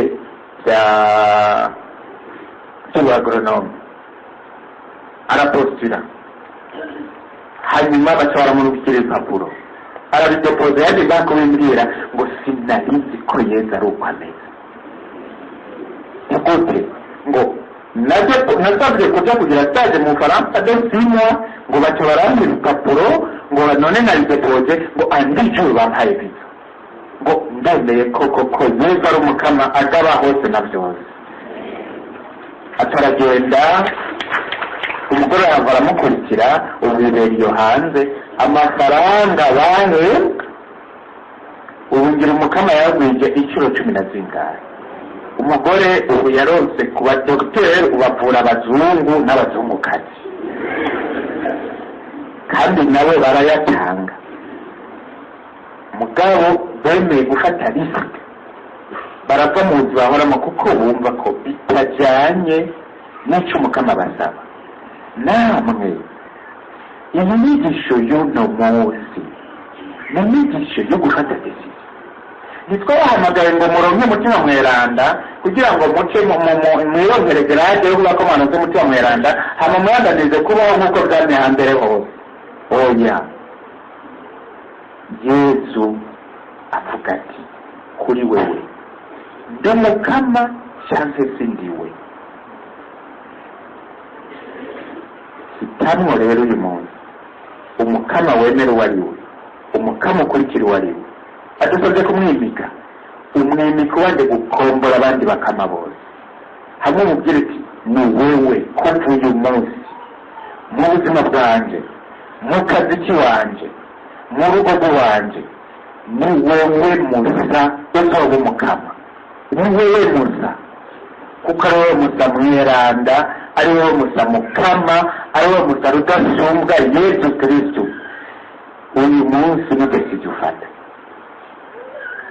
ubutazi yaziteguriye turamuhaye akanya ubu bishoke wakanya mwezi mufate iminota 10 umwe wese ukwiye n'umugore mutari kumwe kuko decision personnelle d'abord hanyuma tubaza kubabwira ivyerekeye decision de couple tubabwira ivyerekeye decision de couple banyibukije ko niba yigiye kuvuga abandi bakama harimo abakama bita abapfumu hariho umupfumu avuze atakora umupfumu avuze atakora navuga ati winjire mu nzu kugira amagendera naho ari umugore arabigira umupfumu yabivuze arakora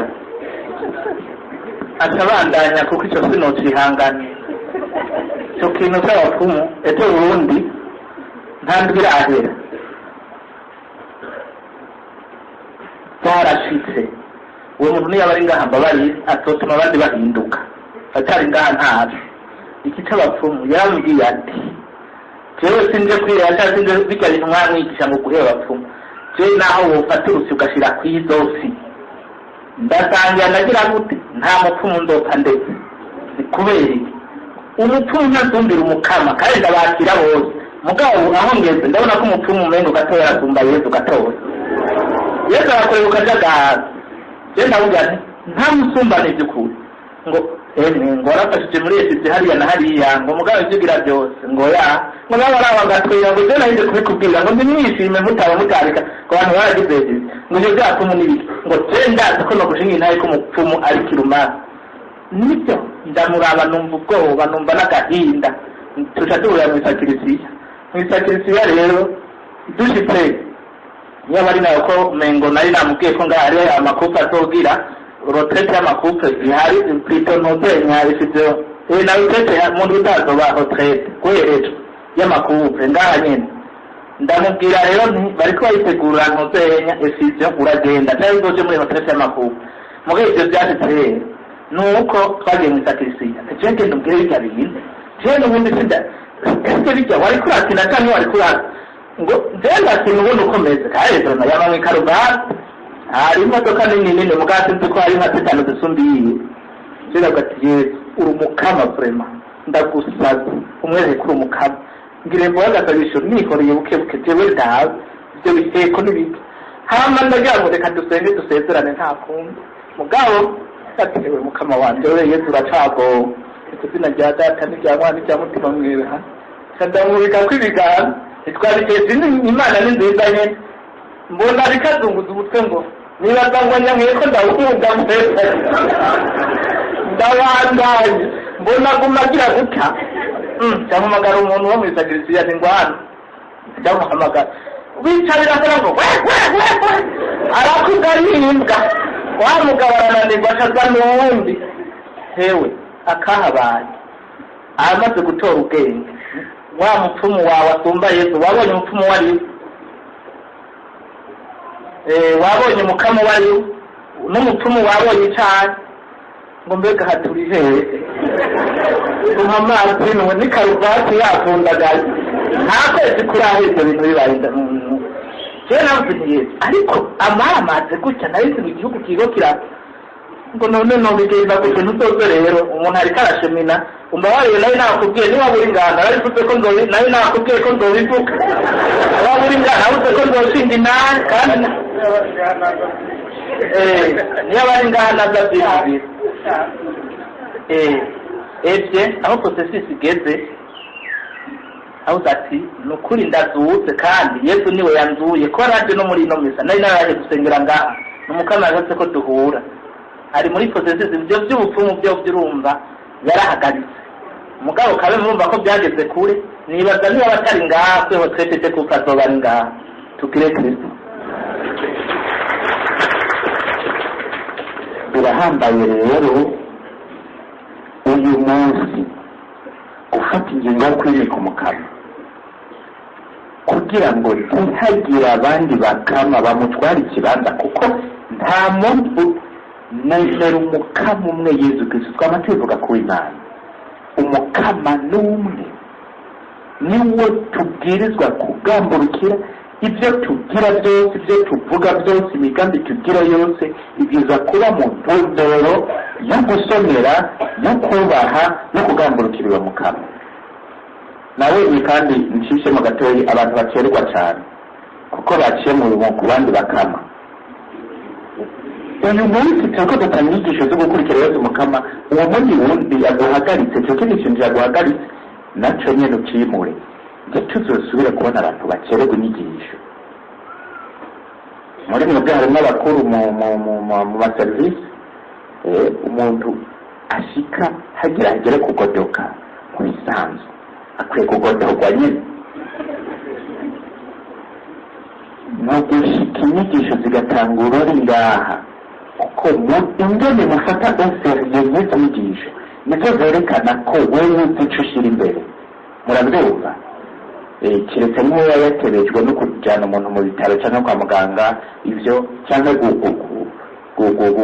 kubyaza umugore cyangwa atari ibyo ibindi byose by'imanza n'ayandi matararara ibyo byose kizazira ko yacereza inyigisho ni ukuvuga guhitamwo kwemera umukama umwe n'ijambo rikomeye ubu rero turabahaye umwanya iminota 10 umwe wese abanza agire inventere y'abakama bahora mu buzima bwiwe bose abakure, hanyuma ace yimika umukama. kandi Yesu umubwire uvyature uyu munsi uyu munsi Yesu ndakwemeza mu buzima bwanjye, mu rugo rwanjye, mu kazi kanjye, ubu ni wewe gusa uzoba umukama. uyu munsi ni ukubikora.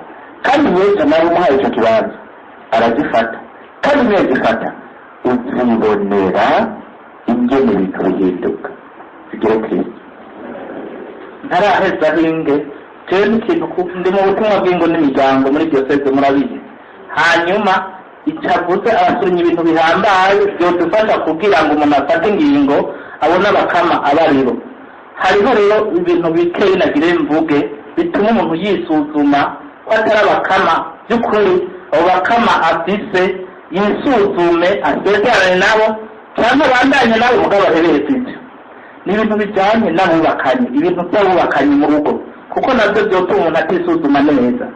akagira ati ko ntagiye gupfumura, ko ntagiye muri bijya bibanza, ko ntakoresheje amanyanga. hariho abakama umuntu yimika mu rugo rwiwe bivanye n'uwo bubakanye. nk'akarorero, ntushobora kuba uri kumwe n'umukama ufite umukama Yesu Kristo, umukama ariwe wimike, ngo uwo mwubakanye akubwiye ngo tuyagukarahira, n'uwo ni umukama wo gufuta. niba ubona umupfasoni wawe agira ati jewe ni iby'ukuri ndakeneye ko tuyaga mushinga nawe wanjye, ukatubwira ngo ejo cyangwa iti oya bidakunda ko muyaga n'umugore wawe, uwo n'ubundi mukama wimitse yamika iyago ibyo ushaka guhagarika. hanyuma ikindi, ntibikunda yuko umugabo abura mu rugo. hamwe abana usanga batazi se uwo ari we, umupfasoni yifuza umugabo we mu rugo indwi ukwezi kugahera batigeze bagororeza hamwe. nawe n'abakama rabusanse disere cyangwa doramere byarafamiye none umukama, kuko hariyo uri kusereza abakama, uri uyaga n'abandi bakama n'iki n'iki, naho ubonye ukabona ntugiye guhindura ngo uwo mu bana akubone muyage n'uwaho ubonye bashaka kurebe esizugira uti, kuko niba mutoye ibya n'ubundi agire ngo none se wagira bya bintu ko yanaguwe yungusike, ko n'ubu wunya yirirwa mu kabari, ko n'ubu batavugana uwundi mukama. kubona umugore wawe cyangwa umugabo wawe mwubakanye wararahiye ko utazopfa umufashije ikintu na kimwe mu muryango, uhembwa byose umarira hariya byose, ku buryo usanga umugore ubwo rufaranga ahembwa ari watuma wenyine watunze abana nibagira byose, nawe n'umukama wimitse eba esibyo. aho muzi umugabo n'umugore n'uko. hanyuma umugore usanga mu muryango umugabo wiwe ari akantu k'isuguru, ari nk'isuguru, abona nk'isuguru niko nobibyita. ega ati jewe nabise umugabo, ujya mugabo ni nk'uko ndi umwasati sosiyale mugabo n'akagabo. kurya umugabo abitse mu rugo yumva yuko umengo n'akantu kariho karatembagara gashitse, n'akantu k'inzira sinzi inzira kota, sinzi ko ari inzira kota yari ngaho, ukabona ko bitoguma gutyo wa mugore we ese hagarika. ntabwo uturero tune gusa kuko birahambaye rwose, hariho n'utundi twinshi ubona rero muri ibyo bintu byose byo mu muryango cyane cyane biboneka. aho mu bana batagira ati urakaba utagize ibyo, urakaba utagize ibyo, ubisuzume neza hamufate ingingo. niwayifata rero uca ubihembwa uti ndaheze, wagomba ntibyoroshe mu bwonko wakanya wagira uti urabona ko ndiko ndagerageza, urabona ko ndiko ndagerageza, ndimo navuga cyo kwisuzuma urabaho ugeze, azobitahura. mugabo mwuvuye ngaha ejo higa ejo mu ndwi byasaba ko bya bintu hagarika ibyo bibere nk'uko byamye hambere hose, nk'uko Pati yabivuze. tugire Kristo. murumva ko tuguma tuvuga guhagarika, nibyo ushaka kumuhagarika, murabyumva. mugabo igituma tuvuga uko n'iki, kandi nashaka kubwira abantu batamenyereza Imana, ko ndazi muri mwebwe barimo batamenyereza Imana, baca batangura kumva bagize ubwoba. ubu nashaka kubamenyesha yuko iyi insistance dushyira muri ibyo bintu nuko by'ukuri ari inzira yo kubohoka, n'inzira yo kubohoka ukaramuka ufashe decision yo gukombora abandi bakama ukimika umukama umwe uca utangura kuba vraiment libre, vraiment libre, kuko burya n'abantu benshi batari libre. Usanga hari ibintu bibaboshe, usanga hari ingeso zababoshe, usanga hari ibicumuro byababoshe, usanga hariho impengamiro yababoshe, usanga hariho n'abandi bantu baragize abaja babo. Kubera iki? Kubera ko ntazahitamwo umukama. Ubuzima bwiwe ni ubusano bushingiye naho ategereza kuba kuri Yesu. Utazubakira ubuzima bwawe kuri Yesu ngo wumve ko Yesu ari we Musa agufite ku jambo, kandi n'ibyawe byose abifite ku jambo, ntuzurabohoka by'ukuri.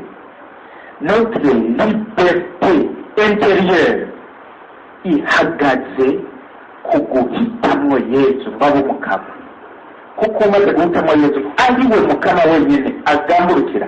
Abandi bose akabagambukira abanje kuraba ko uzamusanze bijyanye n'ishyaka ry'umukama, uwaca atangura kubohoka. Iyi rero cheminement murimo, c'est vraiment un cheminement vers la liberté. Abamaze kubishikako barabizi, abatarabishikako je vous assure muzibonera yuko nimwahitamo umukama umwe mutanguye kumva rero icyari cyo etre libre. Ariko nta kundi niko bimeze, niko twama tubigenza n'ahandi, turunguranira kugira ngo dufashanye. Jenja icyo kintu cya bonheur, la joie umuntu agira ahisemo umukama, je patera akimbwiye ndi mu seminari uyu nyene niho nagira nti vatira uranya nka kabisa. Nari mpindije filosofi ya mbere ntiyazibuka mugana arigeze kuri mwibuka, yavuga ati mu seminari umaze kunguka iki? Ubumenyi vraiment ni sawa, urumva amaze imyaka ibiri, hanyuma ku mukama naho ntijewe vraiment amaze kunguka ibibaye mbere, ahubwo imbona seminari siko ndamenya nitaye ubwenge ibindi ndabimenya hanyuma ngo ntidukeneye umupatiri w'imbunuza. yakoreye ijambo ngo ntidushaka kuba patiri w'imbunuza, ariko arabimbwira gutyo wumva wogira gute umengo ayampariye ati ibi ni ngombwa kugira ngo ube umupatiri w'imbunuza ndibi, ati nshaka kuhigwa nita umupatiri w'imbunuza ukamuha umupatiri uko ukaba umuseminari azoba umupatiri ejo uko Yesu abishaka uzohigwa, nshaka kuhigwa. Atarambwira ibyo bintu kujya namubwiye nti warakoze, jewe coma yaho narizize aho no guheka kujya nk'uburazi wamfise sacerdotal. Murabona ko ntarakura cyane, ntaramara imyaka myinshi, muganda yiriye burya ntubone gutya ukubitiye fundi n'ipirereha ndabiriye gukunda umwaka w'9 mugabe mu myaka w'9 uko umwaka utani ko numva sacerdotal sacerdoce niko numva n'umupatiri mushasha. Mugabe icyo kintu yambwiye nicyo cyabitumye ambwira ati ushaka guhigwa umupatiri w'ukuri ibi n'ibi nk'uko twagiye turavuga tuti gira iki niki ufate decision, ku buryo jewe niko ndamugani mukama ko nawe waraciye ku mutumwa ukamubwira ambwira ibintu sinzi ningaye naje kumuramuka rero n'ubu nawe ati sinzi bituma naje muri noye naje kubirwe barantuka bambwira ibi ubona nasanzwe ni gazindi ni bamwe ni ndikandanye oya ni kinarishatse gushimika yako cyo kumva kubakarira ibyo bintu narabigize.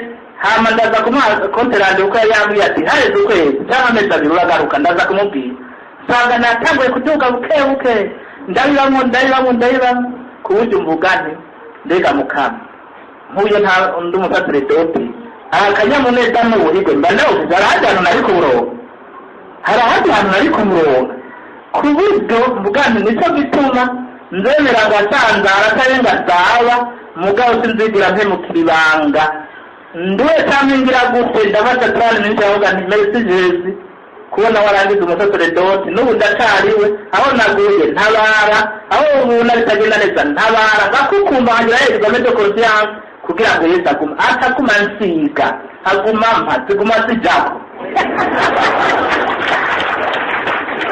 cyari rero nabishatse uko hari wabagira ubwoba ngo kati yagutse oya ni urukundo, kuko umuntu abona imbere, umuntu anywanye n'umukama, urugo ruzoba rushaka mu gihe muti mbere twahora twubatse cyane twari bwubatse cyane dutanga uyu munsi tugire Kristo.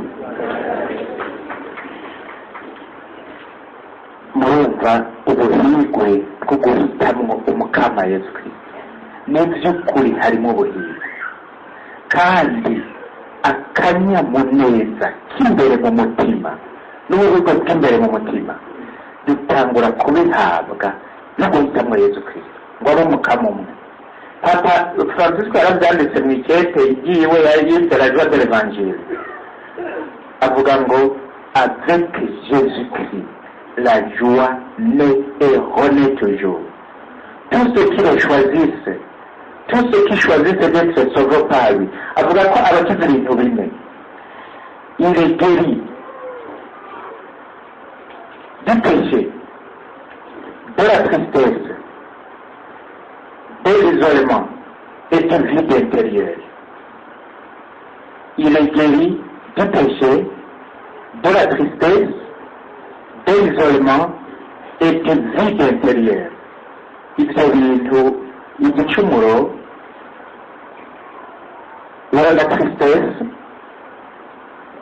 l'isolement, kumva kuri wenyine uriko aradogowe tukimara, et le vide intérieur. Hari abantu benshi babaho bafite un vide intérieur, ikintu cy'ikirangaro ku mutima. Hari abagerageza gusukamwo ibintu, hari abasukamwo ibiyoga bakazasukayo mugabo ntibuzure, hari abagerageza gusukayo ibyo kurya bakazosukayo wapi, hari abandi bagerageza gusukayo ibintu bya divertissement, soit imiziki cyangwa ibiyayuramutwe cyangwa ibindi bintu, mugakora iyo vide intérieur. Ni by'ukuri uwahisemo Yesu, il est libéré du péché, il est guéri de la tristesse, de l'isolement et du vide intérieur. Uyu munsi rero turabasaba yuko umwe wese yofata umwanya yiyumvire, arabe ibintu abandi bakama bo gutaramura, bo gukombora, hanyuma heze yimike umukama Yesu Kristo. Mbere turashaka ko umwe wese yoja ahantu akabyandika. Murafite ikaramu n'impapuro, murazi mwese kwandika, murandika. Mu kanya tuzatuzana Yesu mukama ngaha, aha tuzane n'igiseke, ibiseke ngaha mubishyiremo. Ntihagire uwibuza ngo bazawusomera ibintu, ntawe ubisoma, dushatwereka muri kure yihuta y'umucanwa. Ubu ni mu munsi nyari bidugiye mwabirungi, ntawe ubisoma, mugabo ni byiza uyu munsi wandike abandi bakama bose, wahora ugamburukira, wahora wumvira, n'ibindi bintu byose ubona ushaka gukombora no gutaramura. Uhezegere declaration, ini declaration irahambaye, ugire declaration Yesu ko uyu munsi umuhisemo. Urumva atarabishikako ntaza kugira declaration, ntazi kuyorobeka, murabyumva. Arabwira Yesu ati ndagusabye nanjye muri ingufu zo gushobora kuguhitamo, ubimusabe kandi azobiguha. Azovuga ko nicyo ashaka, umusabye icyo ashaka azobiguha. Ariko hari n'ibyo bwiza gufatira decision yuko utanguye aparide d'aujourd'hui kuri wewe, umukama nawe acatangura kuguha force. Abantu baba bafite ibibazo tuzobaha umwanya wo kubaza ibibazo. Ufite ibibazo ati ibintu bigira gute, ibintu bigira gute, ibintu bigira gute, iyo ni la mise en pratique. La mise en pratique iza habaze kuba decision. Hariyo ushobora kuba afite ikibazo, uwo niyashaka araza gusigara ngaha, nitaba ari ikibazo cyomubuza utaba umukama arasigara ngaha. Dupfuma turabaha mugabo tumufashe uyu munsi gukura abandi bakama bose, kugira ngo apati d'aujourd'hui mwinjire rero muri iyi nzira yawe, kubera ko ubu nimwari bwinjire, ubu mwari mucimenyereza, ubu rero inzira iruguruwe, ubu ni zibiri, umukama umwe n'abandi bakama. Ubu harageze umwanya wo kuva mu mayira abiri, mufate inzira y'umukama mugacerere umwe wese ukwiwe mugende murabe mu buzima bwanyu ibintu byose byoba byaracitse nk'abakama cyangwa byarabaye intambamyi bibuza Yezu kugaba no kuganza ibintu byose byatwaye ikibanza umukama ibintu byose bibaboshe bibazingazinga ibyo mubyandike mu minota 10 baza kuvuga agakengeri umwe wese aho azoba ari agaruke aruja mu mutuga aruja hariya n'ushaka intebe ayitware apfa kuyigarukana kandi ayisubizaho yarebe ko ikintu cyose kirafite aho kiva n'aho gisubira tubahe iminota 15 ibindi minota niyo kubuza muzaba muhejeye kubyandika muce mubizana hano musanga Yesu twamubyagije ngaha muza muraza mu gacerere uwushyitse acashyira ngaha mu bisekezo biri ngaha imbere ayishyikirize Yesu kugira ngo uyu munsi Yesu yimikwe mu buzima bwacu mu miryango yacu tugire Kristo.